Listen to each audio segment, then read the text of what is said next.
For those of you who are joining us on YouTube. Um, we are well into our cycle study, and today is no exception. I will tell you that although there's a general theme of cycles, and I think you've started to notice that everything is centered around the idea that the sun, moon, and stars are in positions that they are by no accident, but seem to also happen to have been obedient to some design, right? Some will or some intent. But then also we notice that there's enough movement of them that it creates signs in the heavens, right? And that certain things that occur actually control that. Well, today is no exception to that. However, today is a very important day for two reasons. Number one is because in general, when we are looking at when we're dealing with the calendar, and so I want you to think that there are about 3 different calendars, okay? And I'm going to explain those a little bit because I kind of want to piggyback off of something, and then I want to add to something, and then I want to make a connection between the two. And I know none of that just made sense because I'm being vague. However, I think it is very important to kind of what's the word I'm thinking of here? Let me set this up for you. I want you to think that there are reasons why calendars are the way they are. And then what I want to talk about is the difference between the calendars that man has made or man has paid attention to versus the calendars that it just exist as an actuality, if you will. Okay, so basically existing in their own reality. And so in a sense, the way that we want to think about this is we want to think about the idea that man has asserted his perception and observation upon the calendars, but then there's a chaotic side. So the best way I could explain this to you is through quantum mechanics, okay? So in quantum mechanics, you have the idea that sometimes a photon acts like a wave and sometimes it acts like a particle. When it's acting like a wave, you can look at it just as that, a wave. You can see all the wave theory, all of the interactions, all of the theorems, everything that pertains to it. But what's important is that that's only happening when it is not being observed, which means that there is this chaotic or random problem that and maybe I shouldn't say problem, but definitely something that doesn't have order or limitation or we could even say that it doesn't have ethics. It's not necessarily a respecter of persons, et cetera, et cetera. And then we have this other side that is where a photon is a particle. And when it behaves as a particle, it does certain things like particles do, okay, which includes spinning and includes entanglement, et cetera, et cetera. Okay, so the reason why I bring this up is because man has done their job of trying to measure time and associate time with their reality. And so in a weird sort of way, we've tried to kind of control time. For example, in the time of Julius Caesar, I believe it is, we have a calendar being developed that is supposed to kind of be the universal calendar for the Empire of Rome, right?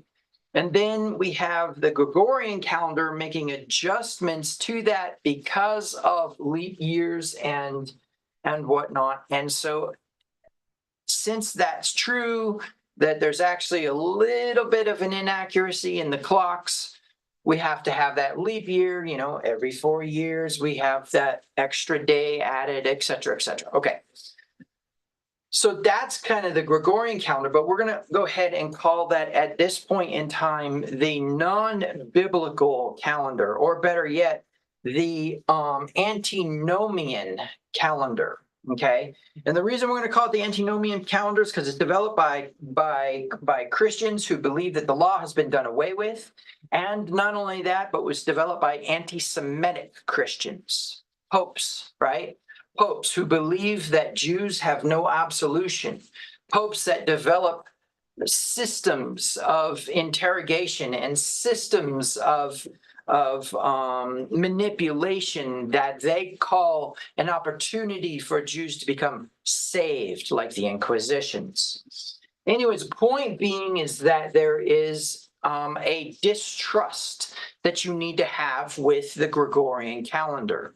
A distrust on two levels. Number one, because that calendar is based upon a 12-month cycle with names of gods and names of Caesars. Okay, for example, the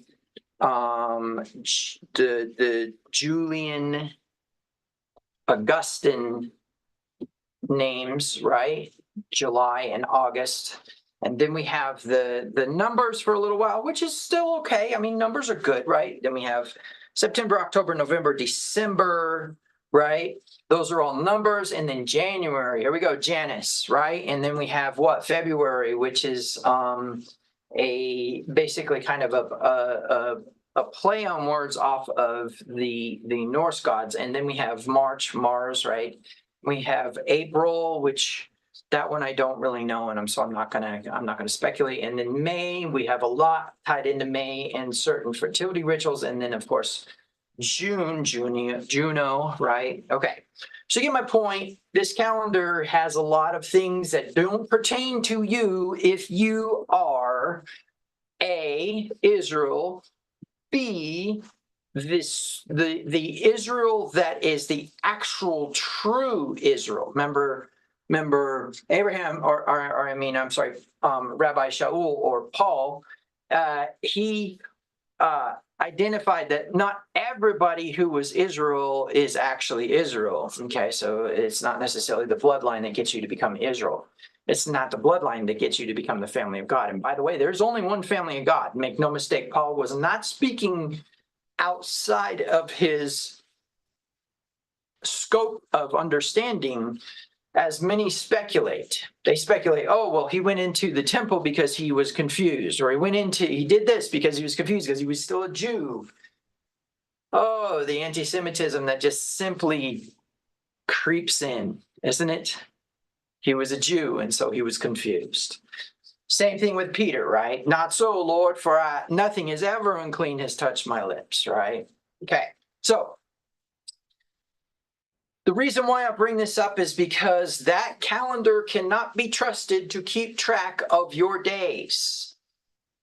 So then, is there a calendar that we can actually trust? Well, first of all, it's very important that when we look at this, we accept and understand that certain things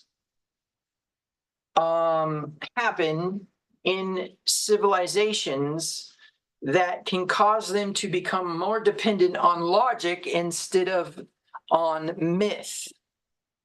So if we were to take and define myth really quick, we would define it in terms of what?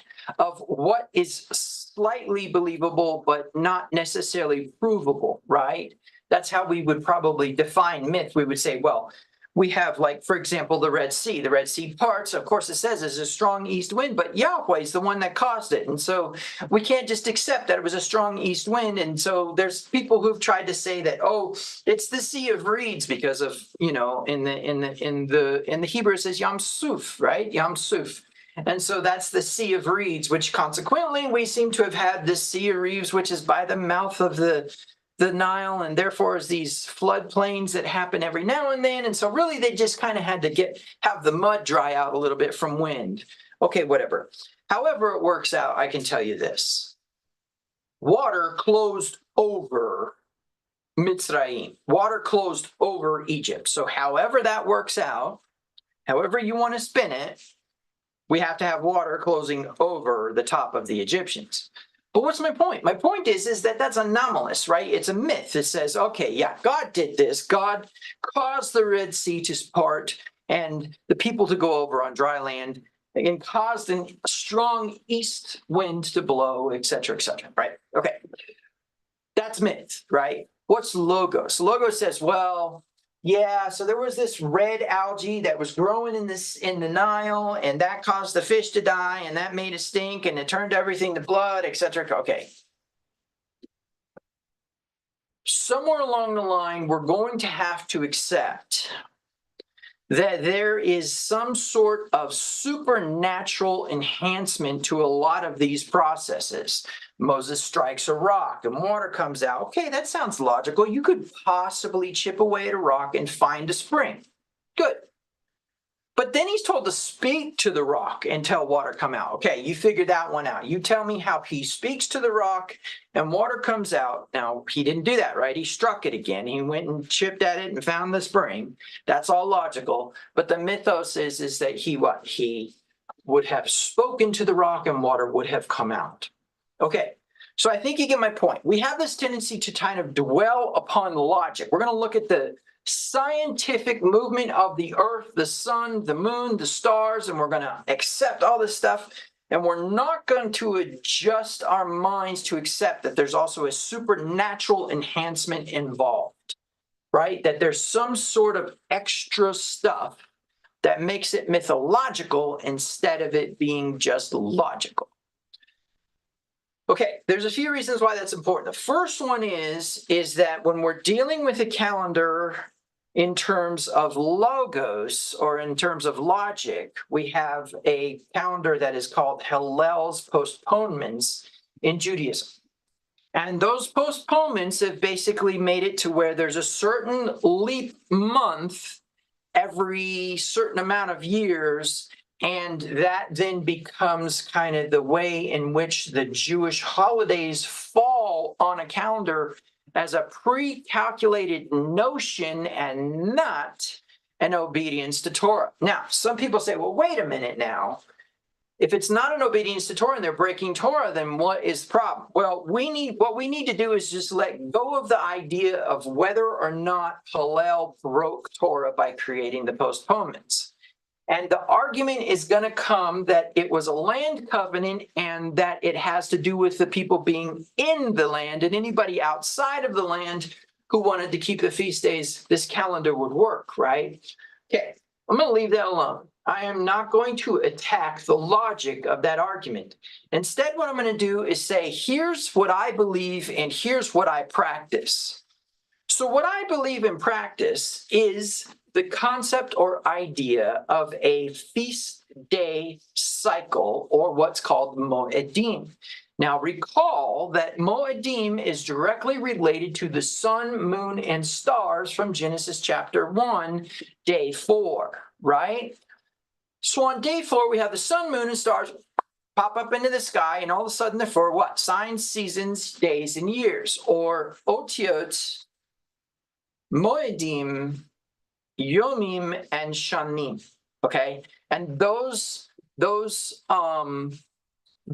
Hebrew words have a little bit different meaning than signs, seasons, days, and years. Right? We have the word day actually meaning a work in chaos. We don't need to go into that. And then we have what? And I know in times past I've said, hey, let's not use that word. But you know what? I don't know how else to describe what humans understand chaos to be without using the word chaos. So I'm kind of cautious in both directions. I want to use it because I want people to understand the magnitude of the random disorderliness without saying random disorderliness, because that doesn't register as much as the word chaos. And then on the other side, I don't want to use a Greek. I don't want to have the name of a Greek god in my mouth because it says in Torah not to have the name of gods in your mouth. Okay, so it's kind of a toss-up between the two. But we're going to go ahead and we're going to use that word today because that's kind of the direction we need to go with this. We have this chaos versus order, right? Can't really say disorder because that just doesn't do it for that word, right? Okay, so the premise is that we have these chaotic calendars, and then we have these ordered calendars, and you would think that the Gregorian, the Julian, and the Hillel calendar have order to them, but they actually don't. They have disorder to them, and I'll explain to you why. Everything is tied into a cyclical process that has scientifically been proven to exist. What do I mean by that? We have yearly cycles. We have seasonal cycles, right? The summer, the fall, winter, and spring. We have what are called circumseptanian or circumseptadian cycles, which have to do with a circuit of 7 days. And then we have a 30-day cycle, right? We have a monthly cycle, which of course consequently is attached to the moon, right? The moon and month, that concept or idea of how the moon works and interacts with human beings. All right, now having said all that, the reason why I bring this up is because what I want to show you is this built-in interconnected concept that is all about the natural order procession, not processes, the natural order procession of life that definitely does not connect with the logos of Hillel, Gregory, or Julian, right? Or Julius, sorry. Okay, so having said that, here we go. So first of all, we understand that it is when the barley is Aviv. So there's a couple ways we can look at this. The first one is we can accept that since there's no high priest and no temple, then there can't be a declaration of a new moon, because there was an extra special barley field that was specially cultivated and maintained for the purpose of determining the new year. Now, we could go through all kinds of stuff about why there is a randomness to the logic of a calendar. What do I mean by that? I mean that if the barley is not green enough for harvest, another month is added to the calendar, and that only exists based upon the barley. Barley must be really special to the intensification of all power in the universe, because literally barley is the focal point of everything that has to do with the lunar 1 year cycle. Okay?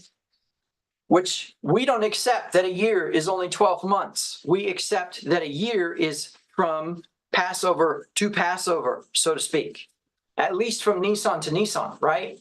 And maybe I shouldn't say Nisan. Maybe I should say the first month, right? This month should be the beginning of months for you, the month of Aviv. What is Aviv? Aviv is the greenness of the ear of the barley that gives them indication that it is time for harvest. And of course, then they have to go through the drying process, and they have to go through the winnowing process, and they go through all those processes to eventually come up with barley as a consumable, right? Which means what? There's a point in time when the when the barley is cut, bound, and stored, prepared for what? The winnowing process. This cutting, this binding, and this storing is called the harvest.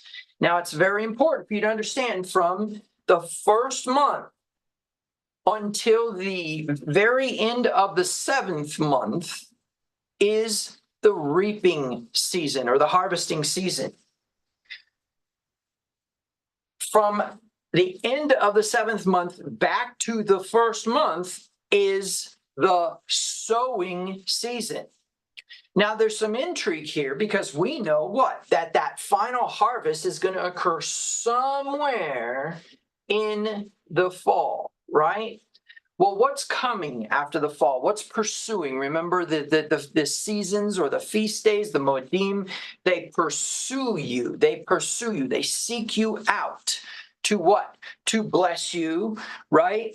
And so the premise is that as each season or Moedim or appointed time or however you want to label it catches up to you, it's because it's the end of the last season. Recall that the Passover season lasts from the 15th of the first month to what? To the day that Pentecost happens, and then Pentecost lasts all the way until Yom Teruah. You say, well, wait a minute. Those feast days are only a day long, or a day or a week long, or whatever. Why are you saying they are the season? Because you stay in the light of Passover until Pentecost. You stay in the light of Pentecost until Tabernacles, and you stay in the light of Tabernacles until Passover again. Those are the three prescribed feasts, required feasts, where a man, no matter where he dwelt, had to go to the place where Yahweh was going to put his name, and there he was going to what? Celebrate. He was going to eat his sacrifice. He was going to buy alcohol and consume it, and he was going to pay for the poor to do the same. Therefore, he was saving for that moment. He was preparing for that moment. He was activating within his life that moment of blessing 3 times, right? Passover, Pentecost, and Tabernacles. Pesach, Shavuot, and Sukkot. Okay, so why is that so important? Because what we need to accept is the concept that the agricultural calendar of Israel, not America, not China, not Indonesia, not Australia, but the agricultural calendar of Israel was directly tied into the supernatural, horrible word, right? The energy-based, collective conscience-based, authoritative-based procession of interconnectivity or intercourse with the intensification of all power in the universe, creating something new, something becoming new or renewed. In fact, a lot of people don't know this, but really, actually, with the word month, when it says in the 7th month or something like that, it's actually saying Chodesh, in the 7th renewing. That's literally what it says, in the 7th renewing. Now, there's places where the word moon, Levana, is actually used, but most of the time it's Chodesh, which does not mean moon. It means renewing. So in the first renewing, the second renewing, third renewing, etc. Right? And the same thing with the word week. The word Shabbat actually means oath, right? So in the first oath, the second oath, the third oath, the fourth oath, right? We're going to count a number of oaths in order to arrive at Pentecost, right? For our counting of Omer, counting the 50 weeks or the 7 Sabbaths, etc. Okay. So what's my point? My point is that these words don't necessarily equate to objects of time, but instead things that occur at those times, okay? So the entire feast day season, from beginning to end, is a number of reapings. There's fruit being reaped. There is harvest of grains being reaped. There is, of course, and we classify grapes separate from fruit, and we classify olives separate from fruit, even though that both of them are seed-bearing, and we put them in their own category, the grape harvest, the olive harvest, okay? But what's my point? Harvest season is the feast day season. So reaping is what is going on in the feast day season. And we've actually been able to differentiate what parts are the reaping of the negative attributes of what has gone on in your sowing and what are the positive attributes of what has gone on in your sowing. But one thing I need to make clear, Paul says, all of creation is subjected to the corruption, right? All of creation is subjected, which means every single last cycle, including those that are in the sky, is actually tied into what needs to happen to mankind, which is an elevation. The reason why that's important is because we need to understand that all of this is about elevation. Reaping, sowing, etc. Now, you would think that this cyclical discussion is the actual message, but the truth is that all that we've really been saying is We can't trust the calendars made by man. Let's look at the calendar that is in the sky that is definitely not made by man. And let's look at the calendar that is the actual commandments or the mitzvot.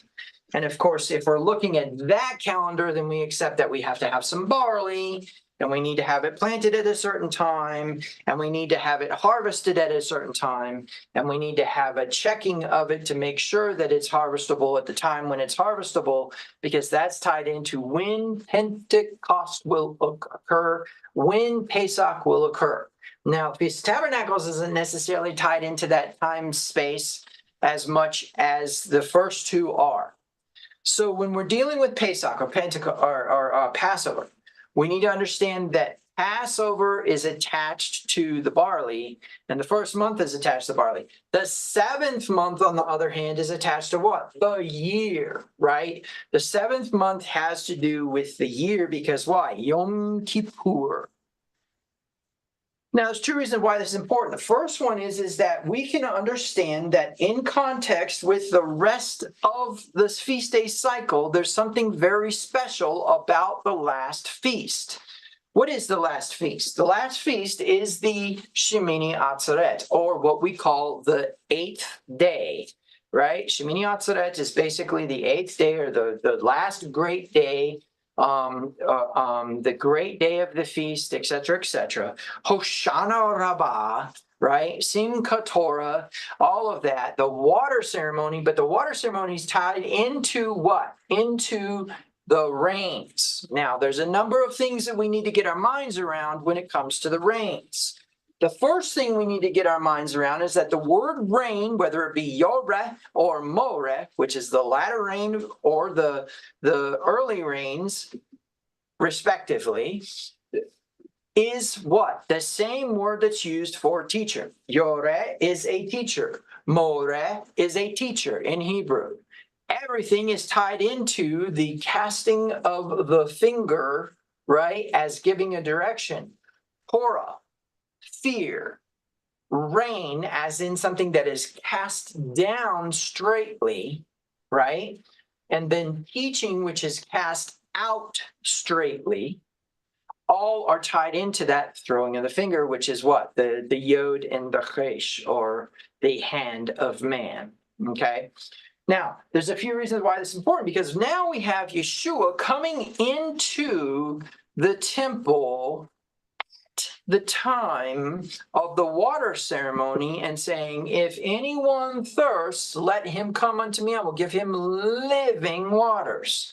Okay. Now, what are we doing during the water ceremony? Well, there's two very important elements that we're doing. Number one is we're practicing the Hallel. We're practicing the songs of ascents. We're bringing those up. We're singing them, all those things as people are doing activities in the temple, but there's a very specific ceremony, which is a pouring out of blood. Nope, not blood. Wine and water, okay? And that pouring out of wine and water is an expectation of what? Rain. Why? Because in Zechariah chapter 14, it says that if anybody of the nations does not bring a tribute to Jerusalem during the Feast of Tabernacles, plagues will fall on their land. And these are the plagues that will fall: no rain. So now we get into no teaching, no instruction, and therefore no fear. We'll get into that as well. But the premise is that basically what we have is this idea that the water ceremony is anticipating something, and that is the coming of the rains. And the coming of the rains has something to do with what? Sowing. Why were the rains so important? Because sowing was occurring. And the sowing that is occurring that causes the barley to sprout and eventually become the stalk and then the head, right? Thinking of Mark chapter 4, verse 23, I think it is, where we have the stalk, the head, or we have the sprout, the stalk, and the head. Where the kingdom of heaven is like unto the man who sows seed and knows not when it will sprout, right? And knows not why it sprouts.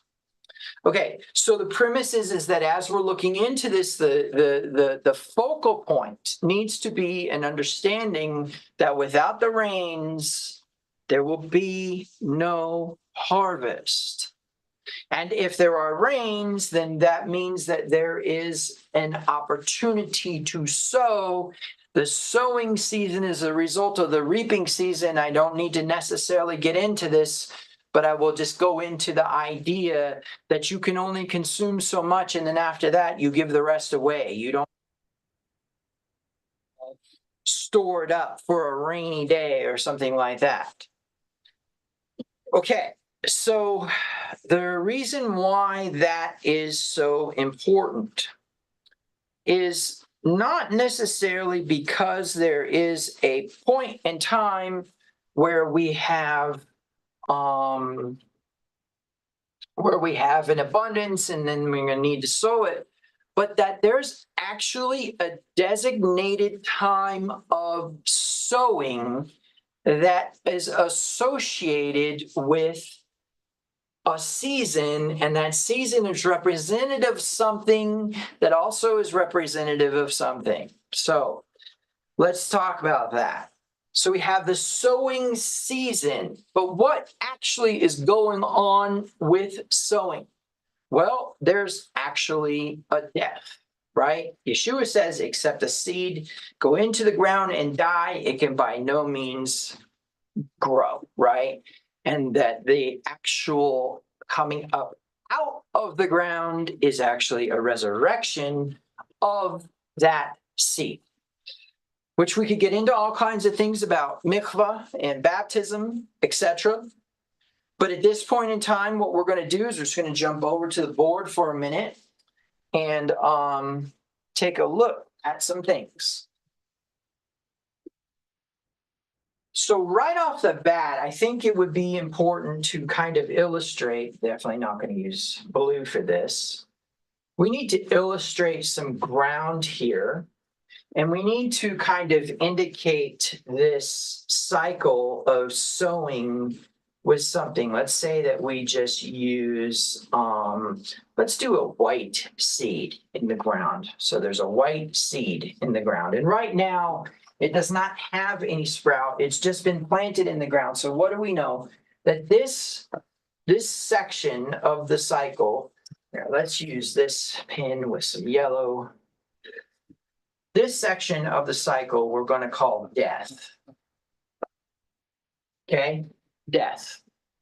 And the next section of the cycle we're going to call, let's see, let's do it this way.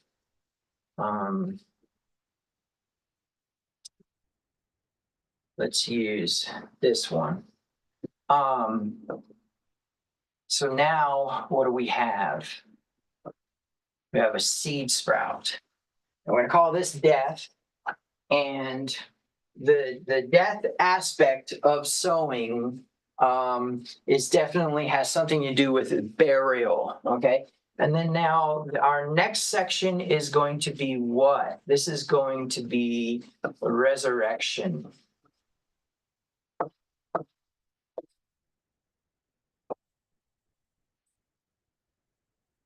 Okay.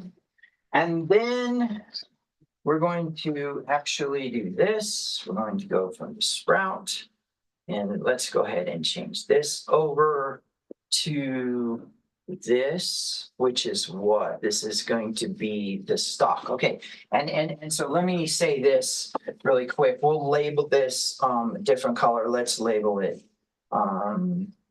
this way. So this is the seed. This is the sprout. This is the stalk. And this is the head. Okay. And I haven't gotten the head yet. We'll get to that in a moment. So now let's see. Next thing we need a head. So let's do that real quick here. And then that is going to kind of come up like this. And then have these seeds here and some more here. Okay, so that's kind of sort of the idea here is that there is a seed, a sprout, a stalk, and a head. And we have death, resurrection, and then we have maturation. Let's see, let's do it this way. Maturation.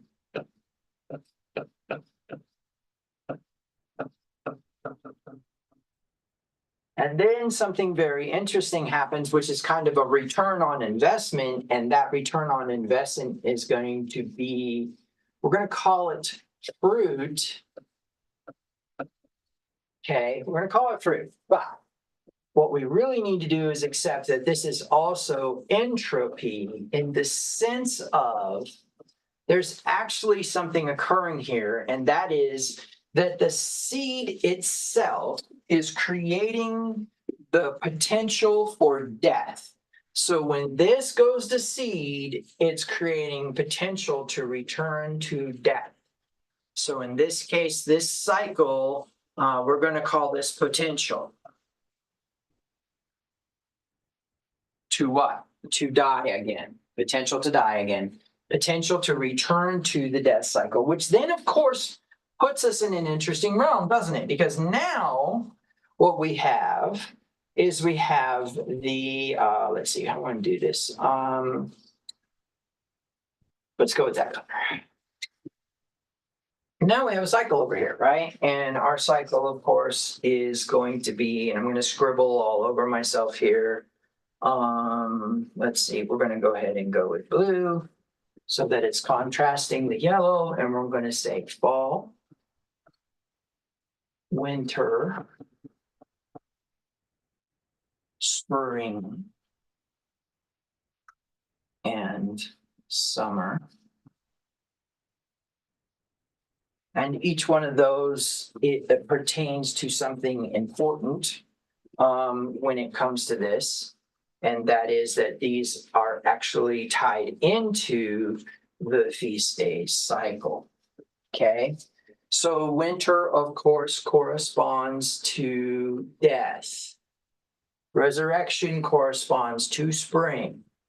Maturation corresponds to summer.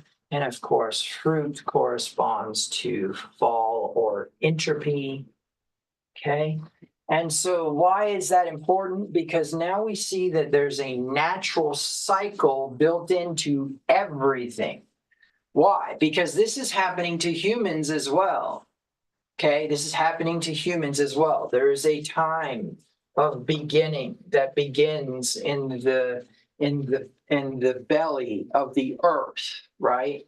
And if we accept that that is a cycle of 40 weeks, we accept that that's a time of death.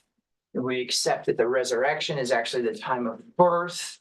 We accept that the maturation is the time of life, and accept that the fruit is the time of death again, right? Or the potential for death. All right. And so the way that I want you to understand this is that there is a harvest season and there is a sowing season built into all things. Okay? Which means what? Which means that the world at large is subject to the sowing and reaping commandments of Torah. Not necessarily the letter of Torah per se that is reserved for the sons of Adam who have not yet matured. But then we have what? The spirit of Torah, which of course is the higher Torah, which is built into you. It is a built-in unction or a built-in inspiration or a built-in intuition or limitation or inhibition. Okay?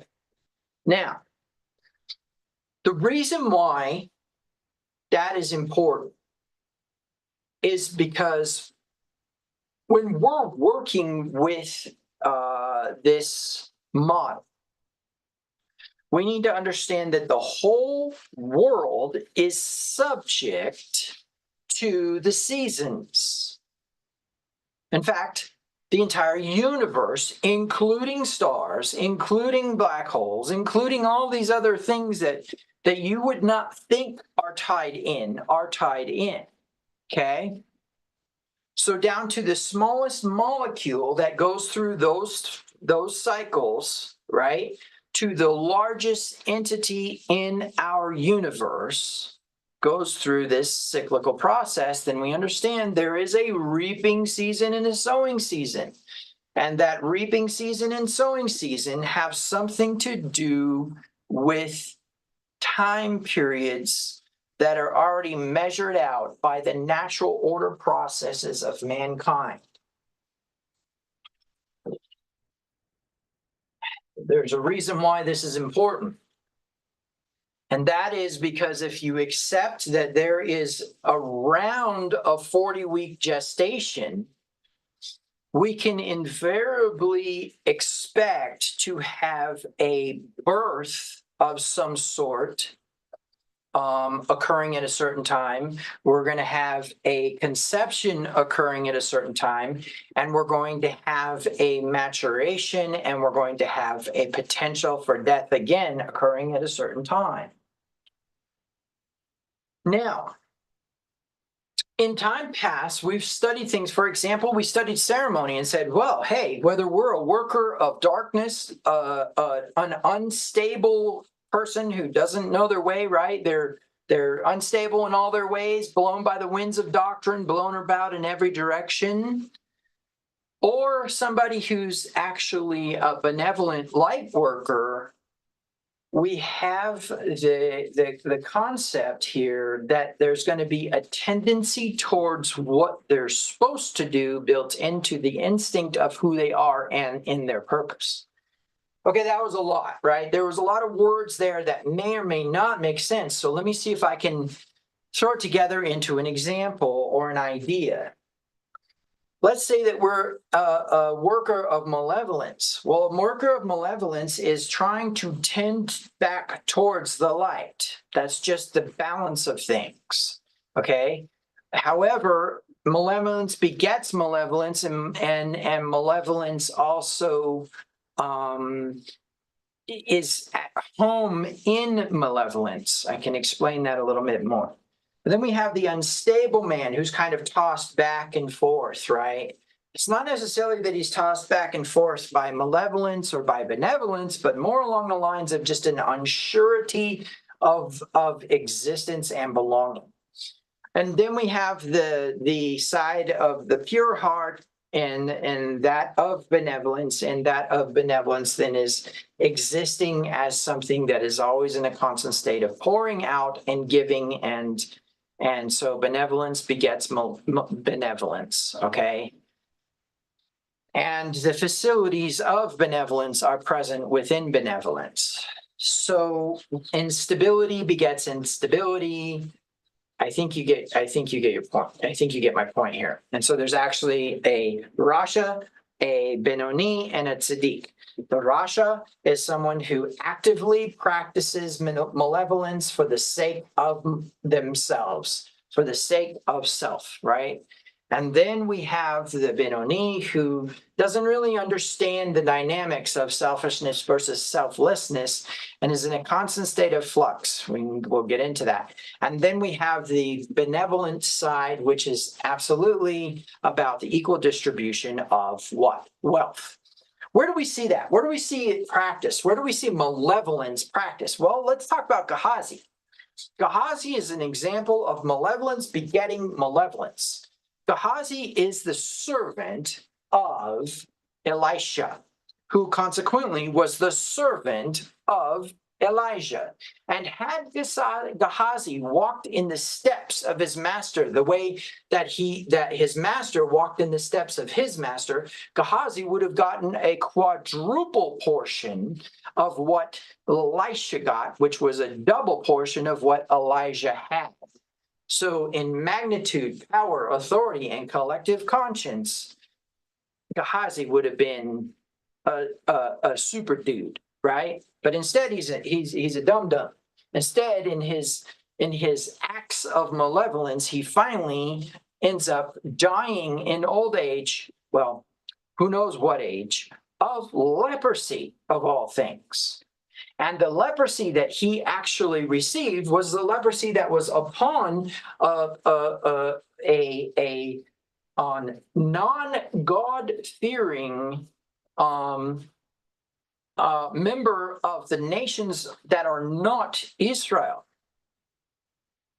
And so as this non-God-fearing man dips in the Jordan and comes up and receives his healing and moves on into the realm of Israel, where he repents of going into the temple of the god Rimmon, right? And now he wants to reward Elisha. Elisha's like, kick rocks, get out of here. You're healed, move on. And of course, Gehazi's like, hey, whoa, my master changed his mind. Let me get some robes. Let me get some money. In fact, here's the exact amount I need, right? And of course, he gets back and he's like, Gehazi, where'd you go? He's like, yeah, I just went over here. And of course, he was lying. He was like, yeah, so anyways, you're gonna spend the rest of your life as a leper, right? Malevolence begets malevolence. The leprosy disease itself is very, very malevolent to the cells in the body who are perfect and who are designed to create a state and a space of healing. And so we see a malevolence falling upon Gehazi as a result of his malevolence, which for all intents and purposes was an equal distribution to self, right? An equal distribution to himself. So let me give you an example of the magnitude of Gehazi's sin. So you walk into, because I was at Carl's Jr. when I thought about this, I always use Carl's Jr., but it's not a Carl's Jr. plug. You walk into Carl's Jr. and you sit down and you order a hamburger. You walk up to the counter and sitting on the tray where you ordered one hamburger are 10 hamburgers, okay? You walk back over and you sit down at the table. Now, a malevolent being will say, well, I can eat as many of these as I can, I'll throw the rest away, right? An unstable one will start to feel the intuition to give, but will selfishly want to keep the hamburgers as much as possible. And not only that, but won't understand the magnitude of the gift that was in front of them. And of course, the benevolent being is going to say, okay, I'll fill my belly because that's definitely the blessing. It's mine. That came to me. I acknowledge it. But there's enough for everyone. There's an abundance here. And so now what? I'm going to go out and hand these hamburgers out to everyone else. That's the premise, right? So that's the sin that Gehazi fell into. He threw away the hamburgers. Do you see that? He had the opportunity for a quadruple outpouring of whatever was upon Elisha. For robes and gold, which were self-serving, which was malevolence. There's a reason why this is important, and I'm going to get to it. But you need to understand that the concept here was reaping and sowing, but there's also this begetting, and there's this gestation, right? Because it says what? We are led away of our own lusts. And when lust has conceived, it becomes sin. Sin is a transgression of Torah, which means you will always somehow violate Torah. Well, what Torah commandment did Gehazi actually violate? Well, it's intriguing because the only example we see in Torah of leprosy is when Miriam gossips with Aaron about Moshe and his Cushite wife. Now, the intrigue is that Yahweh comes down and says, how come you were not afraid to speak against this guy? Which is intriguing because that means there's some sort of special protection upon this man, right? Some sort of special thing that says, you're not allowed to mess with him. Why were you not afraid to mess with him? Right? Okay. So, gestation. So we have a 40-week gestation, which consequently equates to about 9 months, right? But then we have something interesting going on in that gestation, which is in its simplicity, this focal point of beginning and a focal point of end that seems to be that seems to be bookended by these massive experiences by the woman. The conception part, which I don't need to get into that massive experience, but you know what I'm talking about. And then the birthing part, which I, again, can't necessarily relate to, but you know what I'm talking about. And so as we get into this focus or this idea of gestation, we can understand that that has to do with death, okay? Now, let's talk a minute about death from the perspective of what Yeshua was talking about. He's talking about going into Sheol, or the question, okay? Now, I will remind you that the question is always going to cause a quantum entanglement to the answer. And that quantum entanglement to the answer is always going to draw the two together in order for there to be divine oneness or echadness. Now, because that's so important, then we understand then that resurrection pursues death. Death pursues resurrection. But there is a process that has to go through. If you look at the board right now, we see death, resurrection, maturation, and fruit before there's a return to death. So death pursues resurrection through maturation and fruit, which means death doesn't necessarily equate to something negative. Now, for us finite, ignorant beings, we accept that when we put somebody in the ground, that's that, right?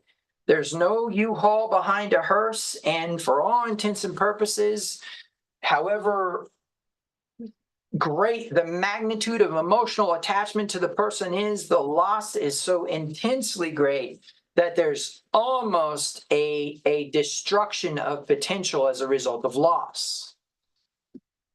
But then again, we see a kind of a reversal of that when we see, like, for example, David, who says, kid's dead. I can go to him. He can't come to me. It's done. Let's get over it. David is the best version of mourning that I have ever seen, where you take a moment to say, yep, that sucks. It hurts. I'm not happy about it. But what are you going to do about it? Are you going to let it rule your life, or are you going to let it consume you, or are you going to let it destroy you? You see, we are the ones who create the reality of death as something negative. But the truth is that when we have this seed and we have this death, then we accept that there is a dynamic concept occurring, that resurrection is pursuing death. And we know this, right? Okay, so the reason why this is important is because now what we need to get into in this concept of death is this idea that there's a time for everything under heaven and a purpose, right? There's a time to gather in and a time to cast away. All right, so there's a seed time and harvest, as it were. And that's promised by what? The rainbow, which consequently says that there will be cold and heat, which would be what? Summer and winter.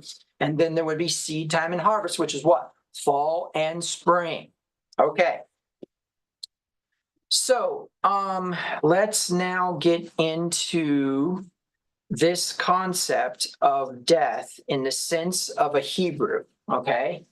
So first of all, what you need to know is that the actual pictographic definition of death is chaos mark, okay?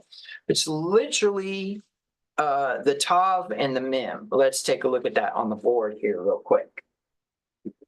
So the first thing that we need to do is we need to go ahead and recap our illustration of what? We need to do this whole, okay, I don't know why that is refusing to draw that color.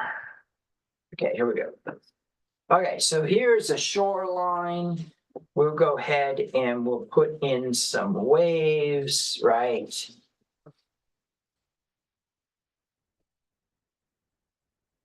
We'll put in the sun as the thing going behind the waves, right?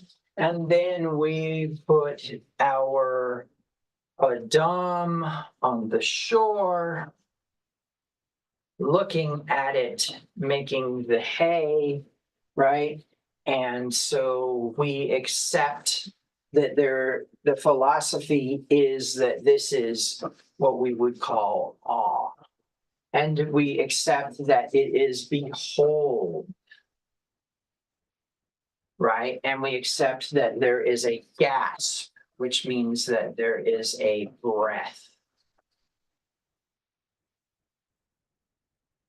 Okay, so if there is a breath and there is a gasp as a result of the breath, and there is a beholding and an awe, we understand that this right here, maybe that's not the best color. Let's go with this color here. This right here is representative of unknown, which in the Hebrew is pronounced sheol,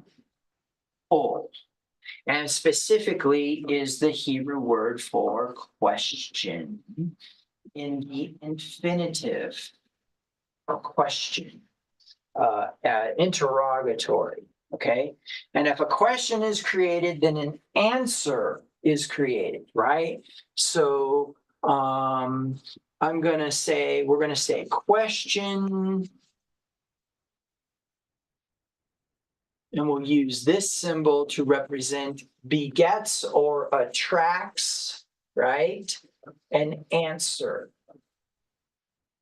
All right. Now, in that sense, now what we need to do is look at the concept of death in the sense of this being chaos, right? Oops, I spelled that wrong, which is fine. It's not bad to spell it wrong. Okay. This is chaos. Okay. Now we need to go over here and we need to talk about the insignia of a Hebrew in the sense of, okay, let's do it this way. Let's get it just a little bit more illustrative here. Let's use the fatter pen, and we're just going to draw the sign here, and we're going to say that it's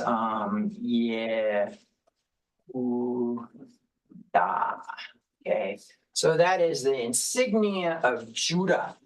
And then we're going to go ahead and make these stakes. Okay, and so the premise is you drive two stakes in the ground, right? Making this symbol, which consequently is not a cross. Okay, we'll get into that someday, but not today. Not a cross, but instead a mark. Okay, so the premise is that a mark or a insignia or let's call it a sigil. A sigil is basically imprint or information being introduced into a universal system of randomness. Okay, so what do I mean by that? I mean that you take this mark of Judah and you introduce it into this concept of random, destructive torrent of information, and it therefore creates some semblance of order. And so the premise is that we have what? We have the tav, right? And we have the mem. The tav and the mem make the word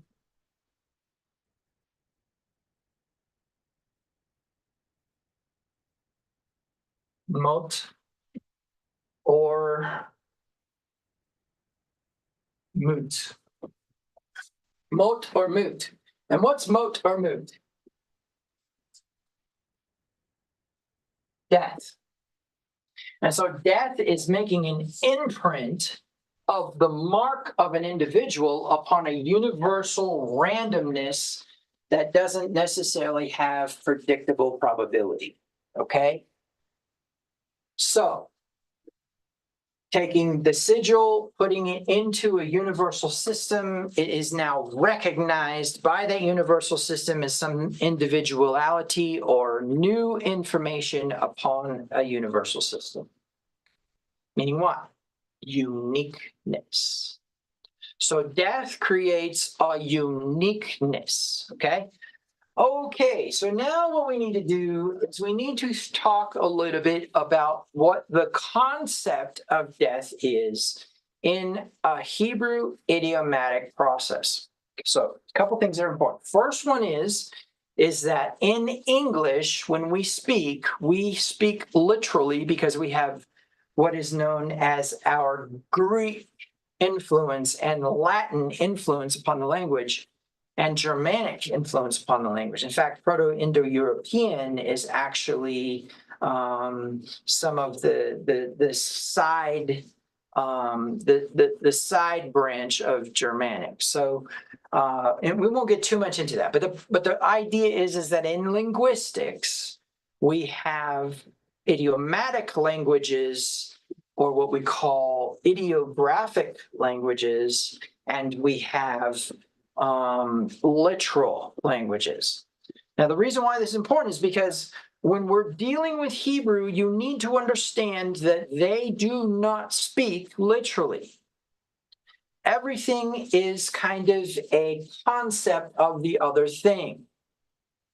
For example, a flaring of the nose is actually the Hebrew for anger. So if I say that I am nosed up, or I am nosed, I'm angry. It doesn't mean there's something wrong with my nose. It means anger. We talk about the lips and the mouth as something literal. We say, yep, I'm speaking, I'm using my mouth, I consume things, sure, fine. But you don't realize there's a mouth of the earth. And it swallows things up, right? That's idiomatic. And so the way that I want you to think about this is that it's not necessarily that Hebrew just completely goes outside the box of literalism when it comes to speech. But you need to understand that there is no such thing as a non-idiom Hebrew statement. And so the word death is not expiration of the body. Now, do we have expiration of the body in the Hebrew? Sure we do, but we need to understand why that's important, and we need to understand the concept of death. So in that sense, what do we need to accept? That during the process of death, there is an empty stomach. Now, let's talk a minute about this, because if you accept that there's an empty stomach, then you accept that there is a hunger.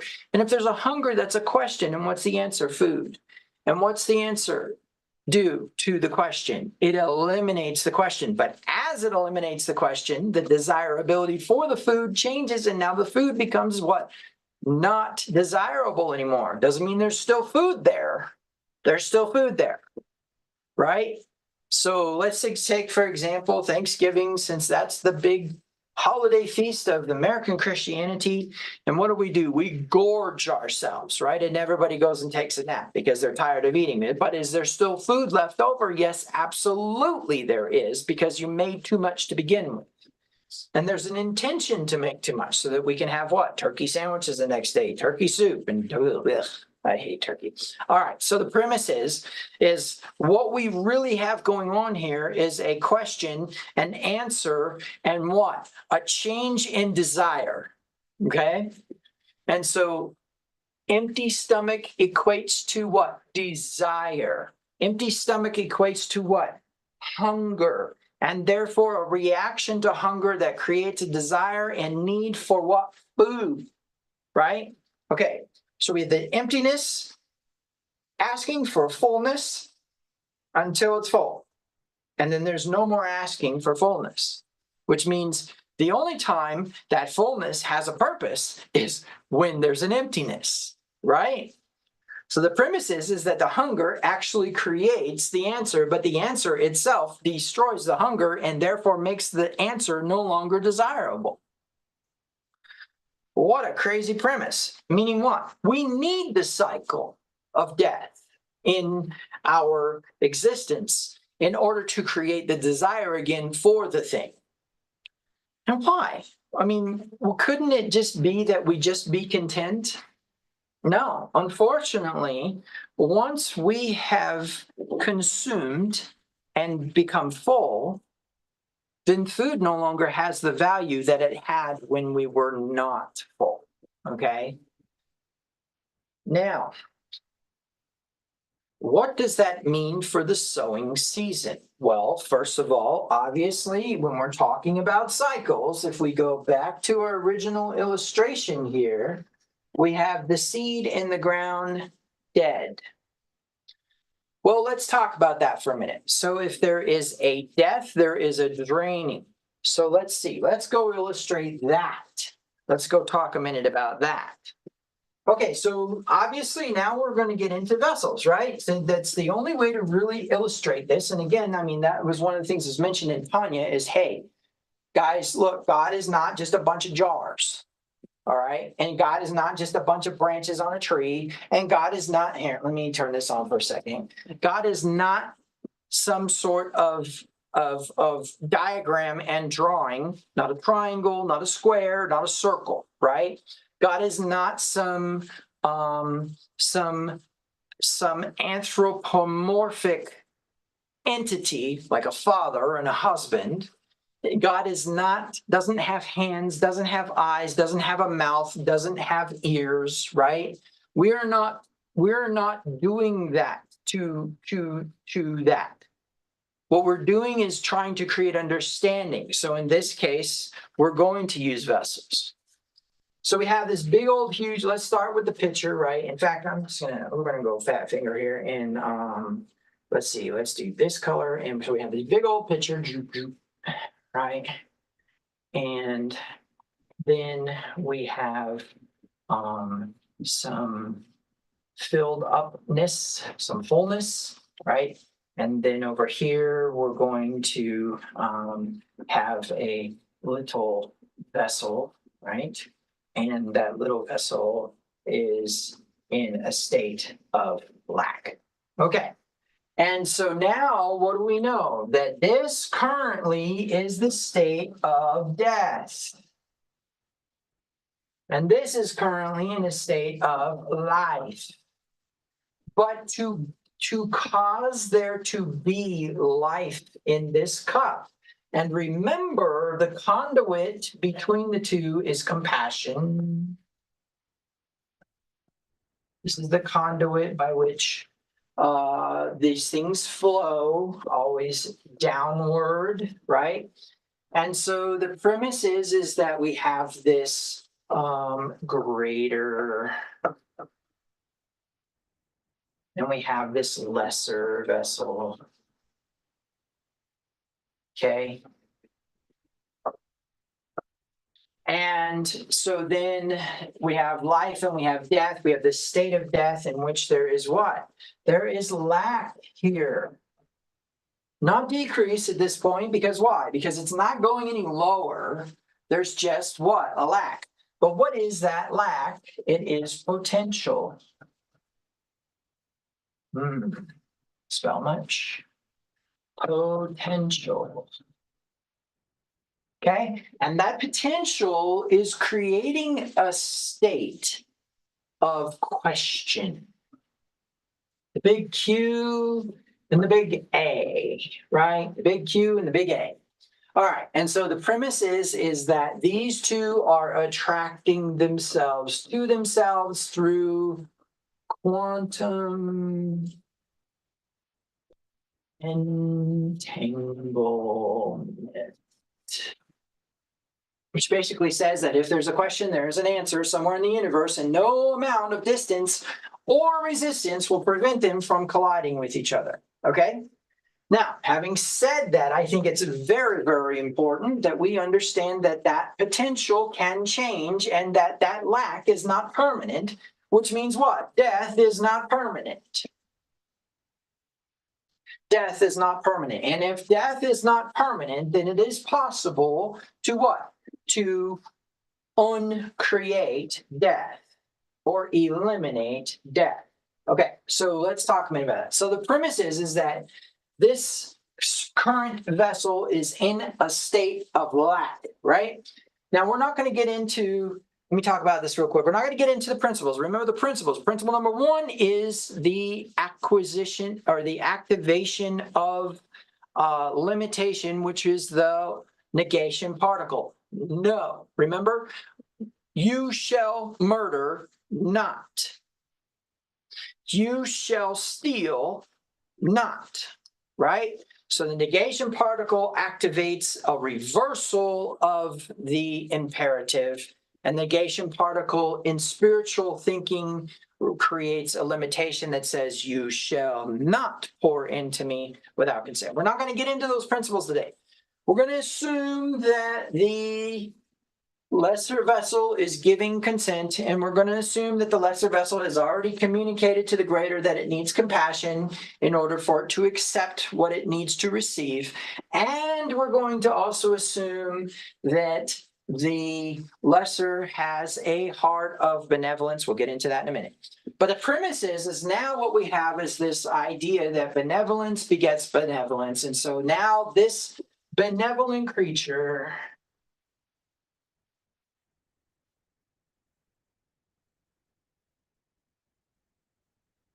this benevolent creation is now going to pour into this benevolent creation. Talk about that in a minute.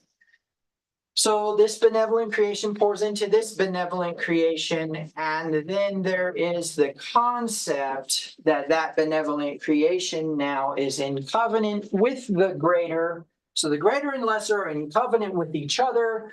Both are benevolent, which means there is a relationship. Let's talk about relationship real quick. Relationship is what? It is the focus of returning to the greater by the lesser or the greater to the lesser on a lateral movement as a result of a desire, right? And so these two desire each other in their specific states. But the lesser vessel is in a state of death. Why? Because of the lack. Okay? How do we know this? Because Moses says, behold, I set before you today a blessing and a curse, right? Choose and death and life. Choose life that you may live. And then he goes in to explain that he calls heaven and earth to witness that. But that's a result of what he said in Deuteronomy 28. And so we look at all the things in Deuteronomy 28, 1 through 14, and we see life, we see abundance, we see blessing, we see primacy, right? We see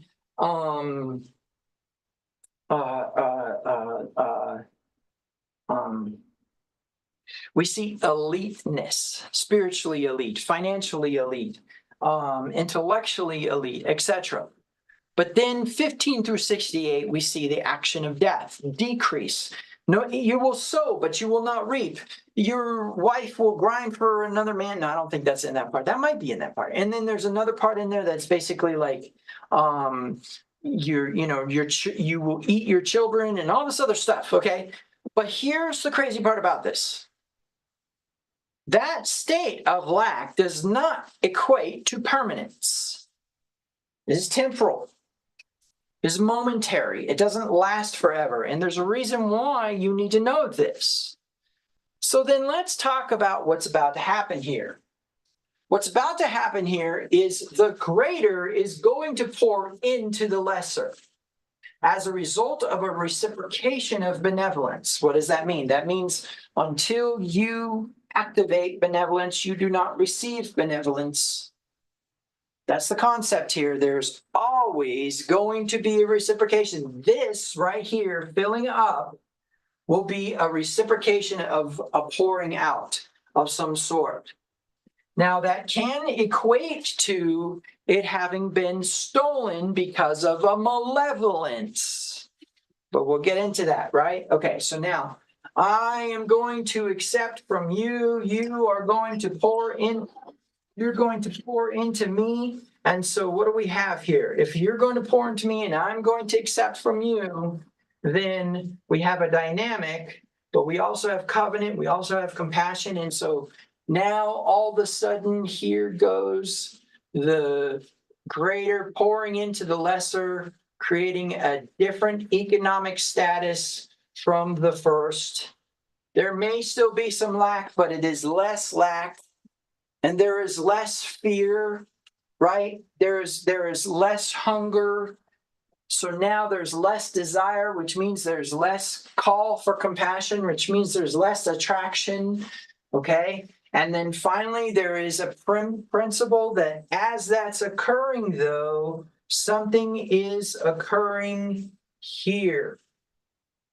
And that is that as that vessel pours out, now, all of a sudden, something has occurred.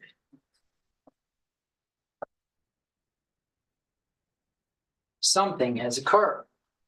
And that which has occurred, let me write that in a different color so that you can see it better. That which has occurred is now occurring to the greater, which means what? The greater is dying. The greater is stepping into the realm of death. Because it is poured out, it is now in a state of lack. And that state of lack is the activation of death, of sowing. Okay? And so what's important to understand is that when you are in the sowing season, you are in the realm of death as a result of sowing. So if the greater doesn't pour out, what do they get to keep? They get to keep what they had, right? But remember that without the lesser, the greater is alone, and we don't need to go into it shouldn't be, right? But what I want you to also realize is that if the greater keeps what it has and chooses not to pour out and experience death, then there's no relationship, there's no compassion, and benevolence becomes what? Unstable. Or basically on the fence, lukewarm, right? All right, so now what we have is the greater making the decision to pour out and therefore experience the lack. And so now the greater is in this state here, okay? Now the greater is in that state. So you see, death is cost of what you have. You violate Torah, you pour out for free. Which means what? Best you could hope for is to get refilled. But you also pour out for free because malevolence begets malevolence, which means what? Something pursues you and takes from you. But in a state of benevolence, when you pour out, you create that third principle, which is reciprocation, which means what? A bigger vessel is going to pour out into the greater vessel in order for there to be balance. Now, we will not talk about expansion today. But what we will get in our minds is that lack is a state of death. It's the empty belly. It's the hunger. It's the Q, and not the A. Because remember that first Elohim not only is a receiver, but a giver. That a true Elohim is one who what? Receives in order to give, and that true Elohim fills up like a balloon, discharges down into a lesser. That is the concept. So the true Elohim is a masculine and feminine principle in divine oneness. So irrecognizably so that it is alone. Okay? So, why is that so important? Because look what the world has developed in intuition of thinking that they're doing the right thing. Remember, we have this idea of doing what's right in your own eyes. We have this concept or this idea of well, I haven't really talked about it, so let me go ahead and talk about this real quick. In theological circles, in systematic theology, there's a theory that says that the reason why we know that God exists is because we think that he does. And that principle is not based upon an existential argument, but instead upon a conceptual argument. In other words, the reason why there's a discussion about God is because God exists. We wouldn't discuss it if it didn't exist. Now, it's interesting because you would think that that's an existential argument. But what we're not saying is, I think, therefore I am, and we created God as a result of our thoughts, but instead that we think about God because he does exist. Now, granted, that's systematic Christian theology, but the concept is if we discuss something or we think of something or we speculate about something, then it's proof that it exists, because otherwise we wouldn't think about it. It's an interesting concept, but working with this premise, now we have this idea that we need to kind of look at, and that is the idea that there's an action of purpose. There's an action of purpose in the poor, in the wife, in the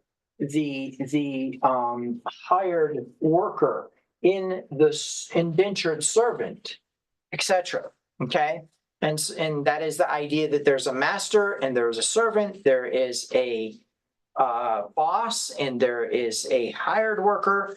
There is a parent and a child, a husband, a wife, a masculine principle, a feminine principle, a greater and a lesser. And the concept is that there is a cost for being a greater. So we have this concept that if we think of something, the reason we do is because it actually exists. Okay. Now, I know that that sounds crazy because I know that a lot of what I've talked about is that we create our own reality, right? But this concept is more along the lines of that there is an entanglement. In other words, if we come up with a question, it's because there was already an answer, or we have created the answer at that moment. So the way that I want you to think about this is that we have this holiday, all right? And during this holiday, which really is actually kind of an interesting story of benevolence and of significance when we talk about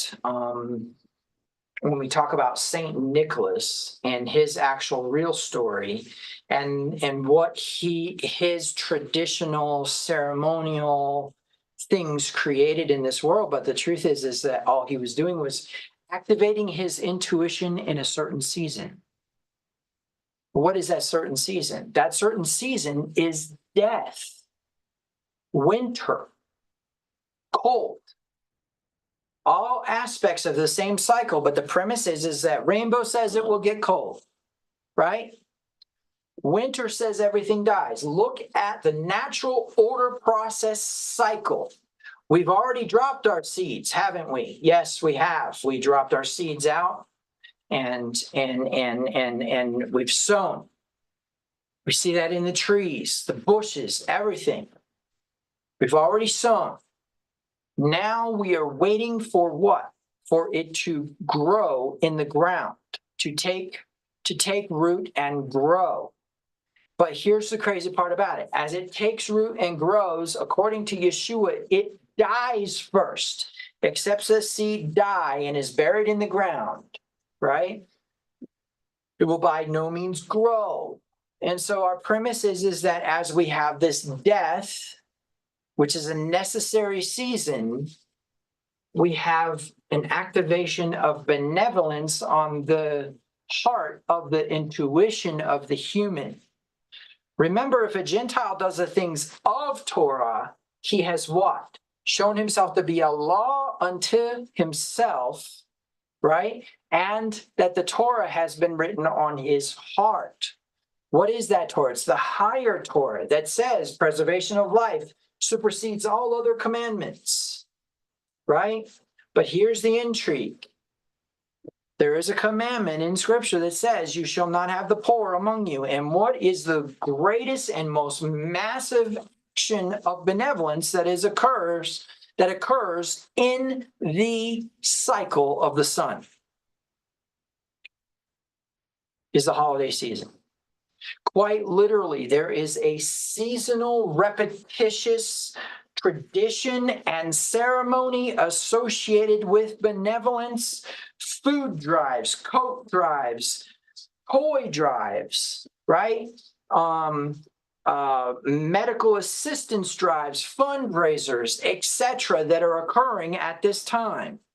The greatest activation of cultural artisticness occurring at this time, right? The most creative version of benevolence you could come up with is going to occur at this time. And how? By some semblance of a releasing of what you have. Giving up your coats, giving up your toys, giving up your money, giving up your home, your vehicles, etc. This is the time when the world comes together in benevolence. Now, they've unfortunately assimilated and appropriated traditional ceremonial elements that are inappropriate to the season, but are definitely hyper-focused upon the same concept. This is definitely the sowing season. Why? Because we think we need to be benevolent. See, the entire world right now, even if you're down in Africa in the desert, there is a season, a tradition, a ceremony of benevolence. And what's intriguing is how that ties into the Torah cycle and not some man-made, inappropriately defined entity of worship. So what I'm trying to get at is that there is an intention to try to create or present life in a time of death. In other words, winter, the time of death, creates the question of death, and therefore the answer of life becomes present in all of us. Proof that you are actually tied into the feast day cycle and not the Gregorian calendar and not the Hillel calendar. There's also an intrigue that Yeshua is present in Jerusalem during the Feast of Dedication. Consequently, if you are following the Hillel calendar, you have begun the Feast of Dedication. You are in Hanukkah, as we call it, since the 14th, I believe, on the Chabad calendar. Let me look real quick. Yeah, on the Chabad calendar, it looks like we are going to be Oh, I see. So it's actually going to be December 25th. So I apologize. Okay, so December 25th, day of Christmas, right, is when Hanukkah begins. And so in this season of Hanukkah, right, so everybody's preparing for Hanukkah right now. It is important to understand that this season, or I'm sorry, this traditional feast occurs during this sowing season. Because why? Chanukh means to dedicate. But it's very important that we understand that since that first rededication of the temple, that's very important, rededication. When was the first dedication? First dedication is when Solomon gets up on the platform and says, blah, blah, blah, blah, blah, blah, blah, the fire comes down from him, and nobody can go into the temple, et cetera, and he says all these things and claims all these things and prays all these things for the people. You know, if my people who are called by my name shall humble themselves, seek my face, and turn from their wicked ways and pray, I shall hear from heaven, I shall heal their land, right? And I shall receive them back to me, right? All of that, right, is the dedication of the temple. But then after the malevolent attack upon the temple and the liberation by Judas Maccabees, we now have what? We have a rededication of the temple, which of course consequently has the tradition of lighting the candles as a result of what happened with the miracle of the oil and the playing with the dreidels and all of those other things during the season of death. But why the Festival of Lights during the season of death? Because what's happening in the winter time? First of all, when did we step into the season of cold? As we crossed over the season of harvest, right? As we move from the season of harvest into the season of sowing, another interesting thing is occurring. The days are reducing in length until we arrive at around December 21st, December 25th. This kind of depends on the procession and what calendar man has attached themselves to. But generally speaking, the darkest day of the year is sometime in late December, right? Which would be the 10th month, or potentially the 9th month, and just depending on how it works out. So, I'm sorry, it's still kind of the 10th month. From December to January is the 10th month. And so in principle, what we have is we have the day being the darkest day of the year and the longest night of the year. And of course, we are right in the middle of it, are promoting what? The Festival of Lights, based upon the menorah that burned for longer than it was supposed to, etc. Now, is that considered necessarily the feast day cycle? Well, yes and no, because why? Because again, humans, for whatever reason, have this concept of needing to light. Have this concept of needing to light during this season, needing to put lights on their home, needing to put lights in their houses, needing to light the menorah, right? Or the Hanukkah, rather. Okay, so aside from the amount of time that we've spent on this diagram, it is important that you realize this concept or idea of the greater versus the lesser, of death and life, and the intrigue of the answer and question, because now what we're going to get into is character. Yeah, that's probably the best word. So now what we arrive at is the 5 investments, okay? So let's talk a minute about these 5 investments. The first investment is going to be spiritual. Now, I hate using this word because the word spirit in the English etymology has something to do with ghosts. But if we're talking about resonant energy, then I can accept the spiritual. So I'm just going to put in parentheses here the energy. And I'm not talking about the process of glucolysis here. I'm not talking about energy for the brain. We're not talking about sugar here. We're not talking about energy so you can work out.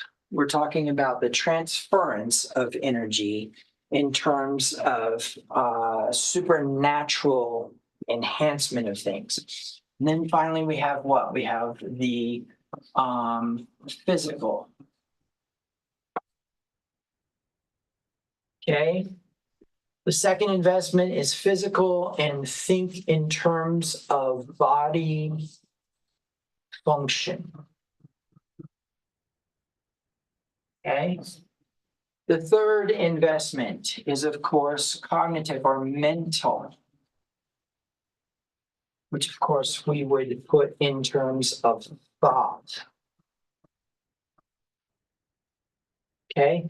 And then, of course, in the fourth one, we have the emotional investment, which, of course, we would put as what? As hormonal. Very important. I will discuss that in a minute. And then finally, the fifth, we have as what? Financial.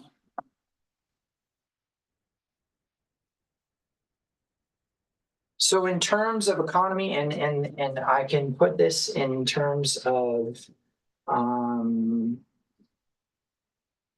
let's call it material. I don't like that, but that could be a good way to put it. So these are the 5 investments, okay?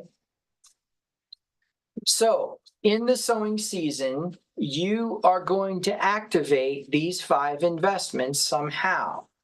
Now, if we get into things, for example, some of the more benevolent illustrations of the Christmas season, in that time of season of giving, that season of goodwill towards men, et cetera, then, you can accept that some of that has to do with the spiritual. But generally speaking, what do we see activated at this time is the financial, the emotional, the mental, and the concept of it being, goodwill or thoughts, right? Benevolent thoughts towards people. Maybe people are a little bit more patient with each other. Take a look at some of the feasting that goes on, for example, Thanksgiving, and of course the Christmas dinner, where you tolerate your relatives who you despise or can't stand during the holidays in order to facilitate an activation of that tradition for the preservation of that holiday in the first place. Family tradition, right? At the expense of what? Of the mending and healing that needs to occur is put on the back burner, and we just do it. Right? Which begs the question, why do we even have the dysfunction in the first place if it's that easy to turn off? But that would be another story, another question. So when we're working with energy, I think we really, really need to focus in on the Greek word dunamos and the concept of power, right? The concept of there being a supernaturally enhanced element to human beings as Elohim, in which Yeshua was one. But then we also need to take into consideration the physical, the bodily functions, and therefore a contribution to the physical well-being or the physical economy or economic status of a human being. Mental, when we get into cognition, would be some sort of activation of new thought on the part of the individual, an inception of something different than what they would expect. And of course, there are so many Christmas movies, there's so many holiday movies, even Jewish movies that are geared around the idea of creating a surprise versus the expectation of a human being concerning benevolence. Oh, I would have never expected somebody to treat me so well, right? Emotional, we start to get into what? We get into the hormones, serotonin, oxytocin, dopamine, adrenaline, epinephrine, etc., all tied into the feel-goodness of the holidays, etc. So what are we doing? We're, as humans, we're doing what's right in our own eyes. We're creating our own holidays and trying to appropriate and assimilate and do all these things to it. One of my closest friends goes, why can't we, if we have dominion and authority, why can't we go and take a holiday that is pagan and turn it into something that has to do with Christ? I'll tell you why. You weren't commanded to. But that's another story altogether, right? But what's happening? The Torah written on your heart is trying to get to that state of sowing during the sowing season. And your heart is trying to get to that state of light, right? Which would be what? A strong mind during this season of death or lack that is a result of benevolence. What do I mean by that? That you are literally pouring out more than you can actually afford to those who need it because of why? This strong desire to sow, to give, to incept, to start something new and amazing, right? Okay. So it's interesting because when we get into this idea, there's something very important you got to understand, and that is that a person who's unstable is going to fluctuate between malevolent and benevolent. A malevolent person is going to tend towards benevolence and therefore cross over the instability, most likely. And a benevolent person is going to be tempted or drawn towards selfishness for fear of having to walk in lack. So what's the first thing you need to know? The first thing you need to know is lack creates the answer every single time. You cannot have a non-entangled state. What do I mean by that? The answer is entangled to the question. They will eventually be drawn together. Now, that can be scary because you could be in a state of lack until Passover, right? That's the premise here, until the reaping season. Or you could be in a state of lack until the moment that you are given abundance in order to sow more, okay? There's no guarantee on how this works, but what I can say is that there's a necessity to invest in all 5 of these things and every single human in your circle of influence. So you're going to pour energy into them. Energy is always going to tend towards healing. You're going to try to heal some wound of existence in them. You're going to identify the 3-dimensional information that is circulating around them, that when you encounter it, you instantly experience malevolence, or you instantly experience fear, or you instantly experience a dysfunction. And so you add to that dysfunction function because what? You're the answer. Remember, you're the change that this world needs. Now, when we're thinking about this, we need to say, okay, Yeshua went in and healed the physical body.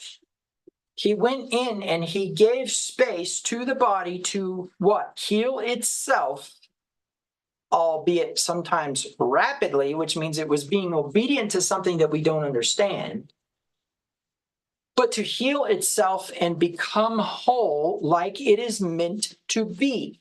Your body was created perfect. Your body has a tendency towards perfection, homeostasis, hydrostatic equilibrium, and of course, supernatural balance.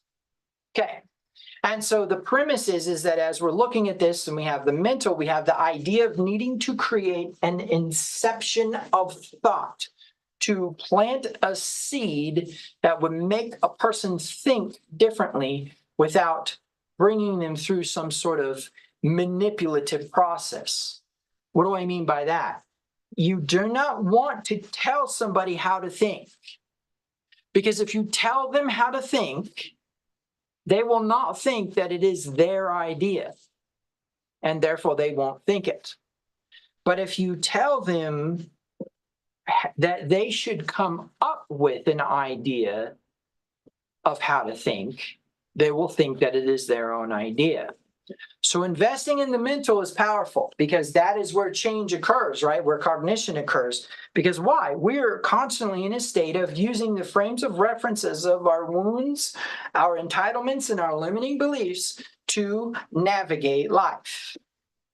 We are invariably relying upon our bad experiences, our bad ideas, and our foolish attachment to something that isn't ours as a reference on how to navigate life. If something good comes into our lives, we instantaneously identify that it's probably not something we deserve. It's probably something that is somehow a trick or a catch or whatever. But the moment that we get in trouble, or the moment that something bad happens, we instantaneously try to identify where we deserve it, where we have been bad, where we have not done what we're supposed to do. And unfortunately, that is the knowledge of good and evil. That is us consuming the fruit of the knowledge of good and evil. We're trying to identify a privilege of life that has nothing to do with your malevolence or benevolence, but instead with just the actual will of the intensification of all power in the universe, that you would exist. Exist as a neutral particle that is absolutely shapeable, right? And God formed Adam, right? So when we're looking at this idea of benevolence, we need to get into a subject that is very uncomfortable, and you're not going to like this part of the teaching. So first and foremost, what we need to do is accept that these spiritual, physical, mental, financial investments are the answer to a question. And who is that question? Jesus Christ, Yeshua. You say, well, how? If you have done so unto the least of these, you have done it to me. He is the activation of the question, the least of these. The answer, the Father, outpouring, abundance, without question, limitation, or without any meritorious measure of it. What do I mean by that? That there is literally no intention to check whether you were good or bad in order to give you all the blessings that he wants to give you. And here's the intrigue. He wants to give them to you so that you can pour them into another. Yes, of course, you get to enjoy it. You get to enjoy the blessing of the abundance. You get to fill your belly. You get to be alive. But you need to remember, freely have you received, and so freely give, right? And so the premise is go do this thing. Go give to these people, but also train your replacements. Make disciples. Don't just go and fill a man's belly. Teach him how to fill his own belly so that he can fill other people's bellies. I would say that in context of that thought process, there is something missing from the American education, and that is finance. The understanding of how to use your money in order to create more money. People think that it is by buying assets that make you money, but the truth is that's not guaranteed, and tomorrow isn't promised. But what is promised is that if you empty your storehouse and equally distribute that wealth, you are going to have a reciprocation. You reap what you sow, and this is the sowing season. So now we get into the difficult part, and that is, in times past, I have told you that some people have a tendency to move in a state of indifference. whether that be as a result of them being on autopilot or whether that be as a result of them sticking their head in the stand when they are not present and they are not intent upon treating everyone with equality in some way. Don't get me wrong. Torah does not apologize for the inequalities that it offers. But you need to understand that within that, there's also equality. And that equality is the equal distribution of wealth, equal distribution of justice. As Shabbat, or the act of Shabbat, is the act of equally distributing just measure for measure, right? Eye for an eye, tooth for a tooth, yes, of course, but also the premise of do not judge lest you be judged. For what measure you judge, it shall be measured out to you. Measure for measure, right? That's equal distribution of justice. In other words, what's good for this person needs to be good for this person, is especially where we get into the error of antinomianism, right? The error of antinomianism says the Gentiles get away with whatever they want because Christ came, and yet these people who went through thousands and thousands of years of struggle with God somehow did not get away with it. What a load of hogwash. What an unjust, unequal God. So the premise is that one Torah applies to all, to the foreigner among you, to the poor and the rich, to the Israelite and to the non-Israelite. And we see that. We see us trying to follow Torah by creating this benevolent season. Have we done some really inappropriate stuff with it? Yep. Sorry, Yeshua was not born on December 25th. Jesus Christ was not born on December 25th. He was born during one of the feast days. I'm not going to tell you which. You can investigate that and find out yourself because it's right there in the Bible. It tells you. So the premise that we really need to get into here is indifference in the sense of inequality.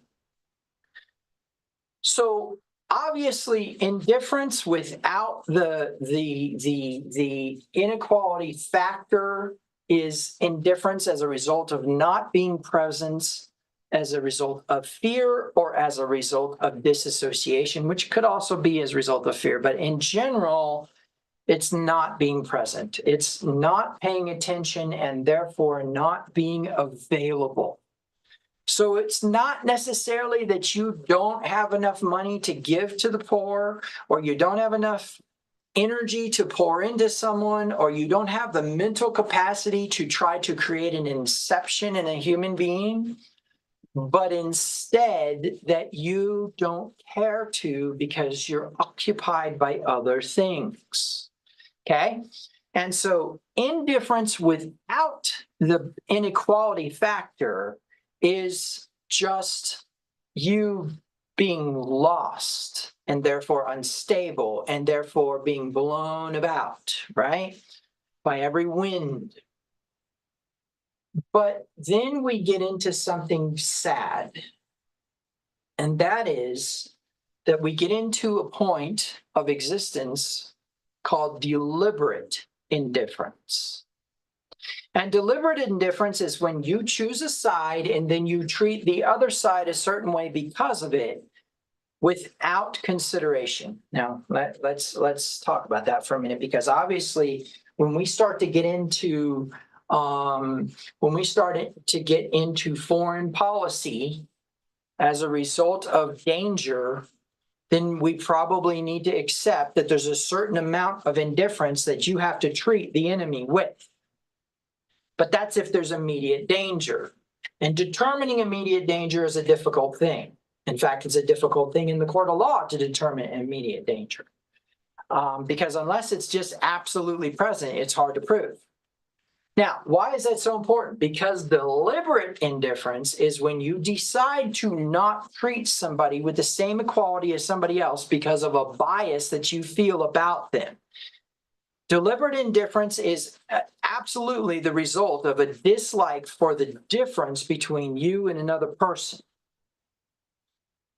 So there's two forms of a failure in this holiday season. One is indifference. It's not being present and not realizing the need that's in front of you. And the second is deliberate indifference, in which you intentionally do not relinquish. Now, there's two forms of deliberate indifference. The one is self-preservation, and the other is, unfortunately, inequality as a result of what we would call discrimination. In that we are picking and choosing whom we want to bless. Now, during the sowing season, you need to realize that it has the reciprocal reaping season within the same year and time period. However, it has to go through the Yom Kippur scales first. So what you sow right now, you may not see the fruit of until next year, and not necessarily at this time. You may see it actually at the reaping season of the feast days.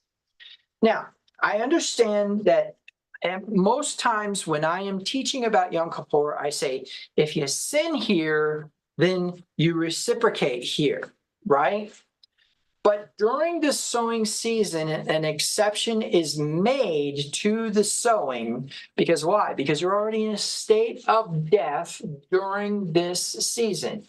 The only way for you to actually sow during this season is to go into lack. And that lack can be uncomfortable for a few reasons. And obviously one of them is the length of time that you have to wait for your reward. Okay? Now, I want you to understand, I'm not talking about tithing here. The tithe is a commandment to give 1/10 of what you have when you receive. It's very different. Okay? A tithe is basically tax, heaven's tax. Now, before you get into the idea that there's tithes and offerings, you need to probably go back and read your Torah and realize that there's no such thing as an offering. Okay? There's a tithe that's a requirement to be paid. And then there were people who brought materials in order for the tabernacle to be facilitated. That's not an offering in the sense of what people think it is. When you take up an offering because there's an itinerant evangelist who's come through town and you pass the basket one more time for their sake, that kind of is the same thing. But I want you to understand it's not an offering, it's a sowing. Okay? So we have tithes and sowings is really how we would probably put it. The tithe is not sowing. Is there a reciprocation on it? Yeah, sure. But it is not the season of going into lack per se, because that was never yours. Okay? Now, I know that sounds kind of crazy, because if we go back to this diagram, we have a sentiment that if you tithe, you actually are going into lack, and that's true, but it's such a minimal amount on the reciprocation, right? And so I want you to think about if we were to, just real quick, I'm just going to try to be equal here in my process. I don't guarantee that, but we're going to try it. I'm going to break this up. So I'm just going to go half, and then, actually, no, I can't go half. Let me go this here. 1, 2, 3, 4, and then cut those in half. So we have 1, 2, 3, 4, 5, 6, 7, 8, 9, 10. Okay, so this section right here, we could say is 1/10. So let's color it in a different color.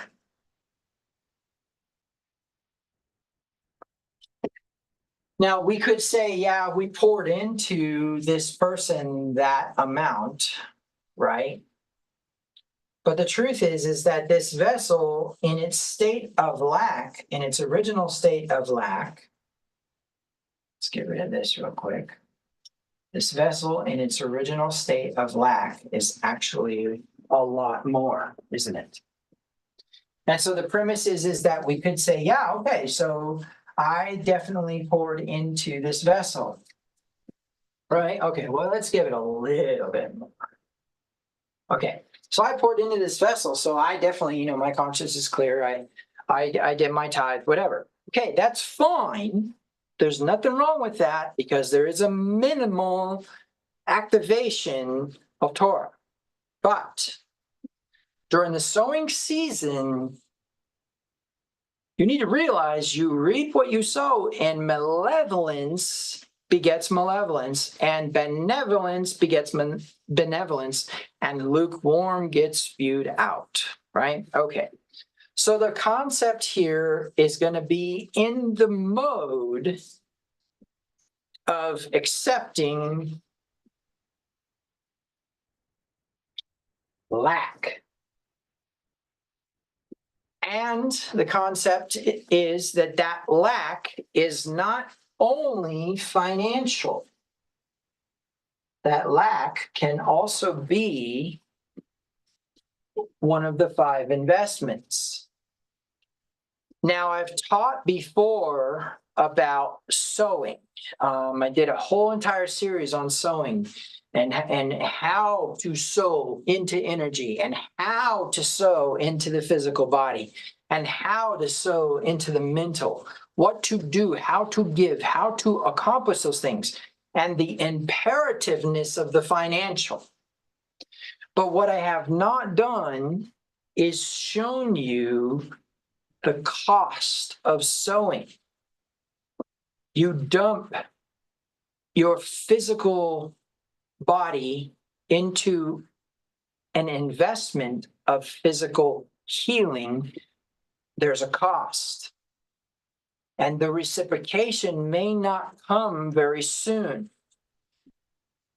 You need to understand that this is the sowing season. Your heart and mind and soul and spirit are all geared, and wallet are all geared towards distribution right now, not receiving. We are not looking for instruction. We are giving instruction. We are not looking for encouragement. We are giving encouragement, which means something interesting is going to be happening. Remember what I taught you about Yom Kippur. Remember, I taught you that at Yom Kippur, if you have repented, the next time around it becomes a temptation. Well, here's the intrigue. The anatomy of temptation begins with awakening, okay? Now, it's very important for you to understand that during the sowing season, it is crucial to maintain your rudder. To keep your hand, here I am speaking like a Hebrew, keep your hand on the wheel controlling the ship.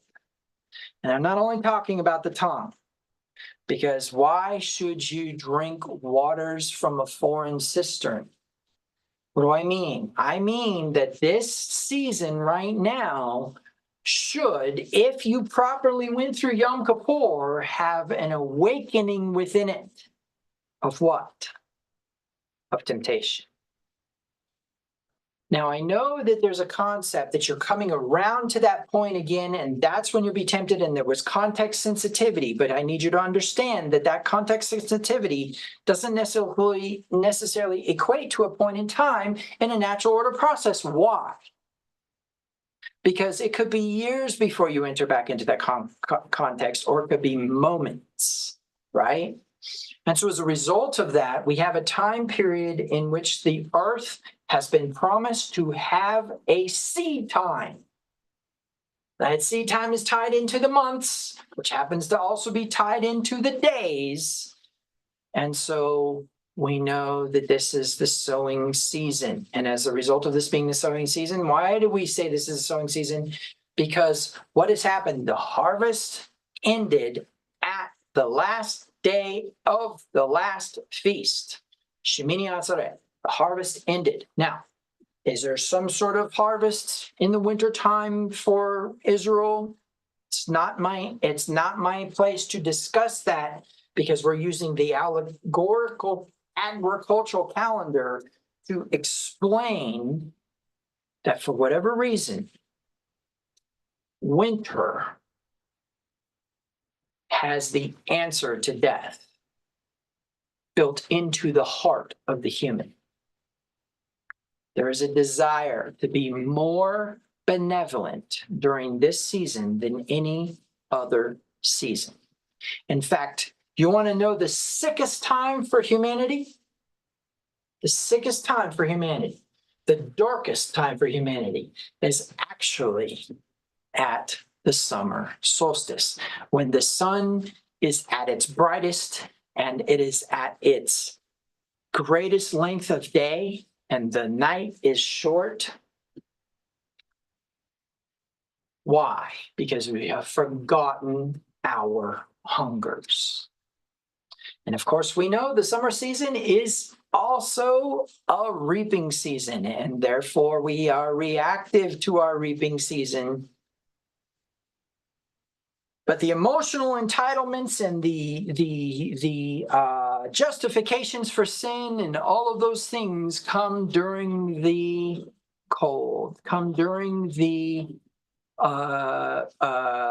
darkest days of the year. Isn't that interesting? It's interesting that we have higher crime rates in the summer than we do in the winter.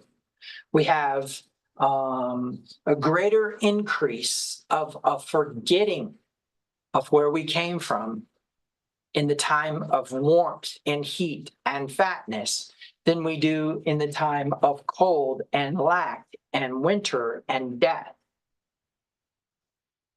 So the entire humanity of Elohim, right, the entire corporate collective conscious of humanity right now is in a state of trying to tend towards benevolence, because it is the winter season. It is the season of death. There's a detection of death. There's a feeling of death.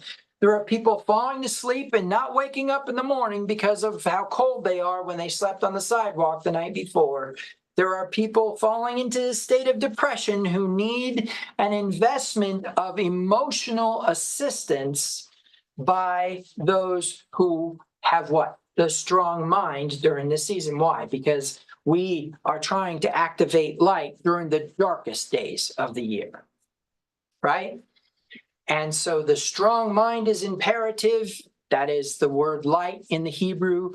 The aleph and the resh is the word or. And of course, in the ancient pictographic Hebrew, that's the lead ox and the human head, which means strong mind. The activation of light within humanity is going to come from the strong mind, who has an absolute understanding of the authority of Adam, right? The authority of the sons of God, the B'nai Elohim versus the B'nai Adam, and the and what? The the eliteness of energetic movement, the ability to move energy to benefit another human being instead of to benefit self. And then also the corporate collective connectivity that is required. You have to think like the other ones think in order for there to be a massive movement of energy. In other words, what we really need is for everybody to wake up, seek to not be indifferent deliberately, and to begin to activate benevolence on all of mankind. Goodwill towards men. Did it say goodwill towards men who are, or no goodwill or not goodwill towards men who are thieves, who are murderers, who are malevolent beings? No, it did not.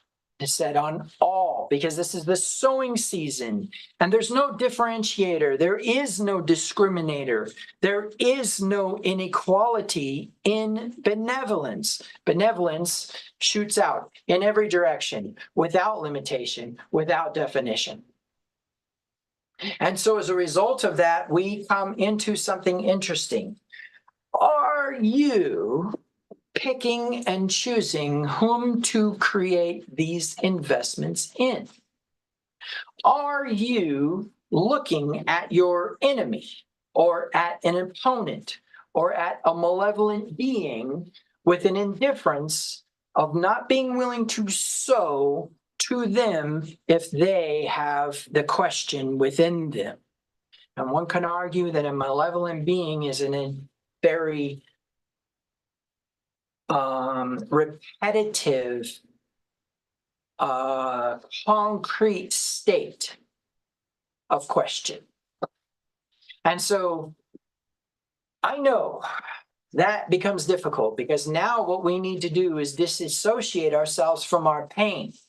We need to accept that even if there is pain and wounds and information that would cause us to not be willing to equally distribute to all justice and abundance, then we need to understand that we are actually unstable. We need to understand that we are tending towards the lukewarmness. We're trying to keep that vessel full so that we don't have to experience the death, because the death is painful. And remember, that death is going to occur as a result of the expansion, or that death's going to occur as a result of you dumping out. But the point behind it is this: one way or another, there is going to be a discomfort in elevation. Because you guys know that whatever you get under, something gets under you and raises you higher than whatever you got under. The lesser will never become the greater. The earth cannot stand that. Okay? But what we do know is that a lesser can become a greater of something else. You will never attain to the intensification of all power in the universe, no matter how high you elevate, no matter what greatness of Elohim you become. Who knows, there's probably a moment in time when you actually assimilate into the Yahweh Elohim, and there's actually a oneness between you and Yahweh, but there is still a part of him that he does not share. He says that, right? He says, you're accountable to what I have shared, but what I have not shared, you're not accountable to. Which means you don't need to elevate in what I have not shared. You need to elevate in what I have shared.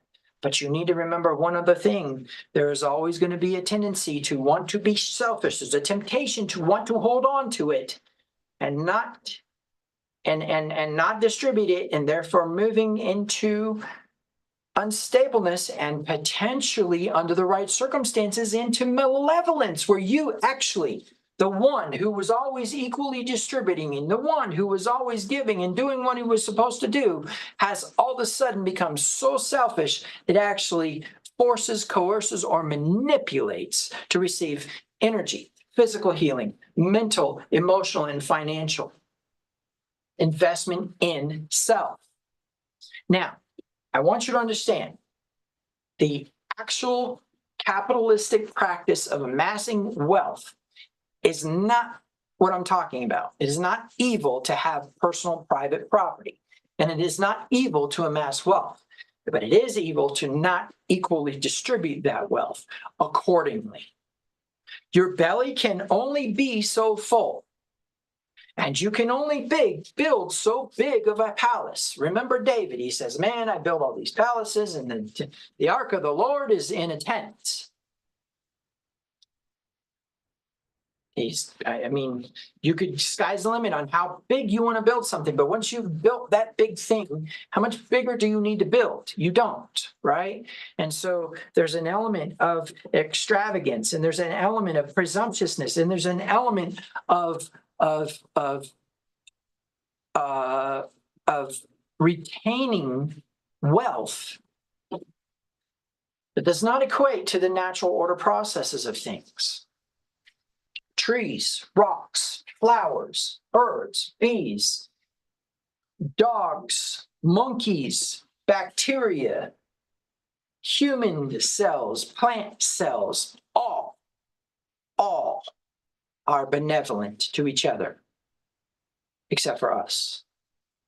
we pick and choose the cells that we want to feed. And we pick and choose the cells that we want to invest spiritual energy into. And we pick and choose the cells that we want to offer physical connection with. For the sake of healing, for the sake of interaction, for the sake of relationship.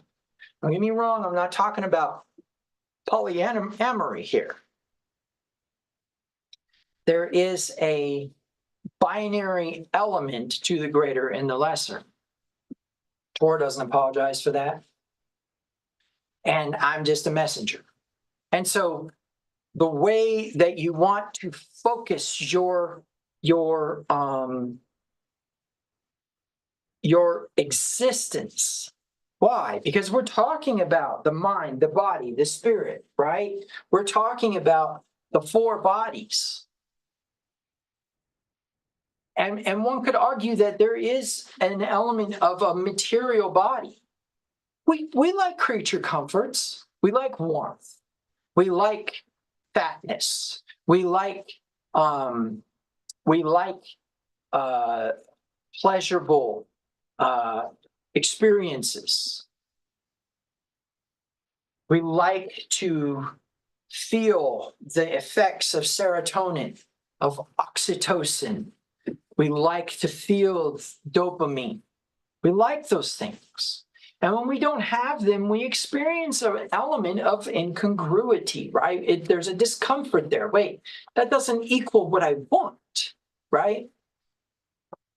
And so lack, death, all that can be very uncomfortable. But if you choose to sow without indifference and discrimination, then you are demonstrating instability. You're demonstrating the lukewarmness, the swishy stuff, right? The wishy-washy. Don't get me wrong, this is difficult. I don't necessarily believe that I am in a state where I could actually say that I can equally distribute. But we're all trying to get there, right? We're all working towards an elevation. Even the most malevolent of our kind are actually tending towards benevolence. If they have arrived at a state of malevolence that is unbearable, they will tend towards malevolence. Now, whether they ever get there or not is a different story, but they will begin to move in that direction. Because there's kind of a dynamic element where you're not just statically benevolent. No, because you're being drawn all the time out of the tent, right? And those who are outside the tent are always wanting to return to the tent. I want to go home, right? And go to the campfire and have dinner and enjoy my family, right? Even if I've been cast out of the camp, that doesn't change the longing for the camp, right? Don't get me wrong, we're probably going to get into like coping mechanisms and things like that. Like, how do you deal with if you can't go back to the camp? But the premise is that in general, malevolence begets malevolence, benevolence begets benevolence. But the intrigue is that one is the answer and one is the question. And what you need to realize is that because of that fact, benevolence has a tendency to move in the direction of malevolence just because of the simple idea that there needs to be a hunger. However, it is very important to understand that that did not give you permission to not overcome the temptations. That did not give you, Yeshua wasn't always tempted, but did not sin. And yet he made him who knew no sin to become sin for us that we might become the righteousness of God. Yeshua demonstrated that we could do it. And then he went ahead and said, even though that you can't do it, I'm going to go ahead and give you position anyways, because I do not want it to be based upon your merit. And so he made all of us the righteousness of God, which is why Abimelech, king of the Philistines, could state to the intensification of power in the universe when he came and visited him, when Sarah was taken from Abraham, and said, "You're a dead man." And he says, "Will you destroy a righteous nation for one man?" Right? Et cetera, et cetera. So, but let's just recap real quick. First and foremost, we have a cycle of time. And maybe that's not the best word, but that's the best I can do right now to explain this, that is based upon benevolence and pouring out. Now, that doesn't necessarily equate to the cycle of time during the feast days being a time of malevolence, but instead an understanding that that's when you reap what you sow. Remember, summer is the season of fatness. Okay? And so when we get into the idea of proper cycles, we accept that the winter season, which may be different for different hemispheres, obviously, is going to be a season of death. You can choose it, right? Or you can experience it without choosing it. And what I mean by that is you can pour out like you have the intuition to do right now.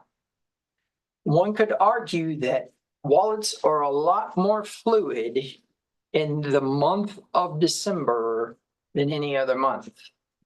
And wallets are a lot more static in the month of June than any other month. Maybe I should say July, but so we have a natural calendar and we have these man's attempts to interpret calendars, right? And the natural calendar allocates the time of sowing from the end of Tabernacles until the beginning of Pesach. And so the sowing season, as it were, starts after the water ceremony. For those of you who were actually at Tabernacles with us here in Colorado, I told you that we were preparing for the sowing season. But the awakening of temptations and the awakening of those darknesses that Yom Kippur determined you need to go through, some of them are going to awaken at this time because why? There's a tendency to move towards the center aisle or move towards maybe that's not the right word, but to move towards the center and move towards instability instead of staying in a state of benevolence.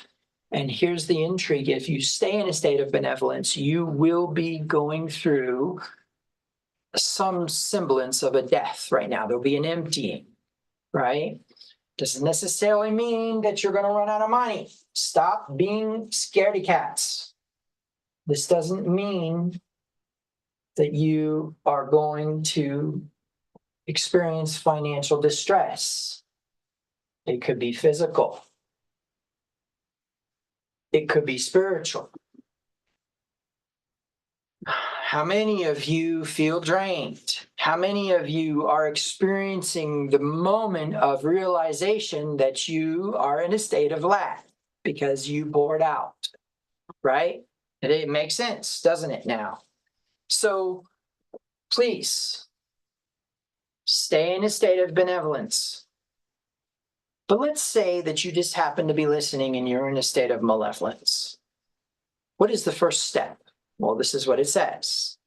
It says, humble yourself in the sight of the Lord, and he will raise you up to a position of honor. You could be like David, or you could be like Saul. And you could have the kingdom ripped out from you, or you could have the kingdom bestowed to you. Right? You can be like Gehazi, or you could be like Elisha. Gehazi forfeited such a great reward. for momentary experience of pleasure and contentment. You could be like the man who threw stones at David when he left Jerusalem. You could be that man. Or you could be like the man who received David when he fled from Absalom. Now, I want you to understand, because of entanglement, if you're the answer, the question is out there and you need to just allow the attraction to occur. So remember, if you start to be drawn towards something that seems to be a place that you're supposed to pour out, don't resist it.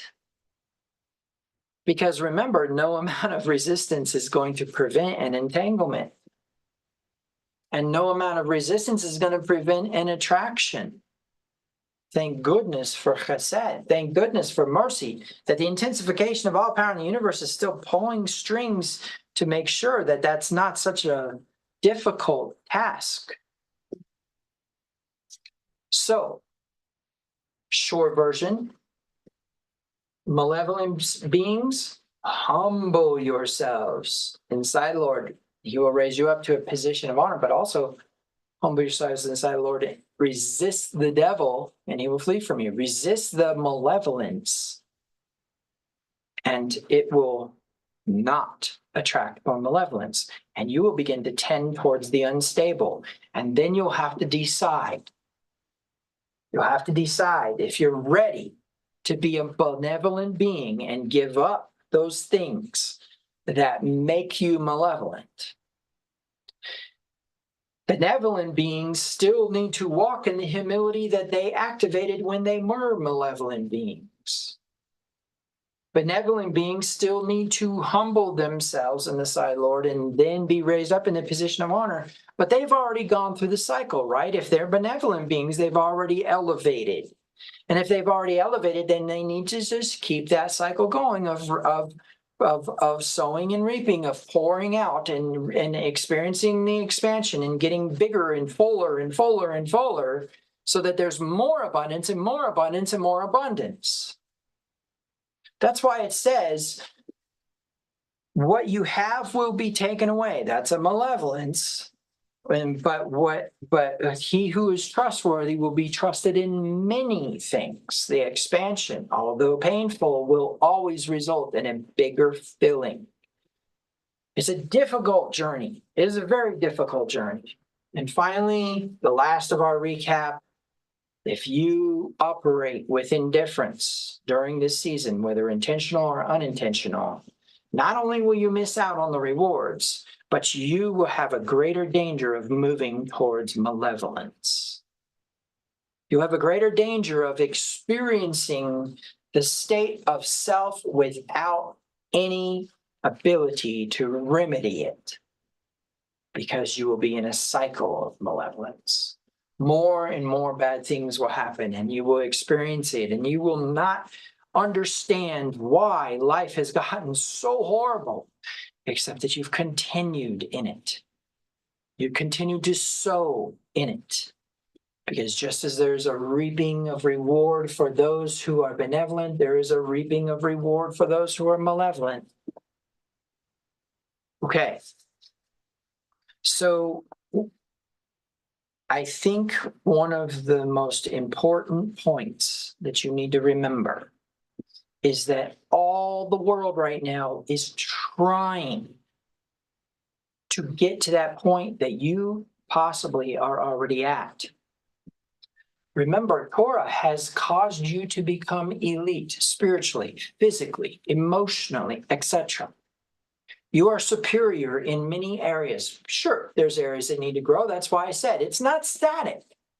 You, as a benevolent being, have a little measure of malevolence. But that's partially because we can never attain to 100% benevolence, because that would be the intensification of all power in the universe. But please understand that little measure of malevolence is not destructive to your reality, but instead a tendency towards the question instead of the answer. If, as I've looked at these things and realized that you need to be the change that this world needs, you need to look at this world and say, I want this change to occur in this reality. Okay, then do it. And this is how. So I know that there's a temptation within the Torah observant, whole Bible believer, messianic circle to eschew or reject or turn away the world at large at this time. But just like I preached in 2022, Tikkun Olam, on January 1st, or I'm sorry, on December 31st, I did that because this is the time of sowing, of Tikkun Olam. This is not the time to be looking to believe that you can somehow make a change, but it is the time for you to be the change. See, January 1st brings that sickness of Janus, where you want to become something better, and so you make these resolutions. No, you need to start now, right now. In fact, you should have started about a month ago, right? You should have started after Sukkot. And please understand that those seeds need time to grow, okay? All right, so that's enough for the recap. Shabbat Shalom for those of you who are on YouTube.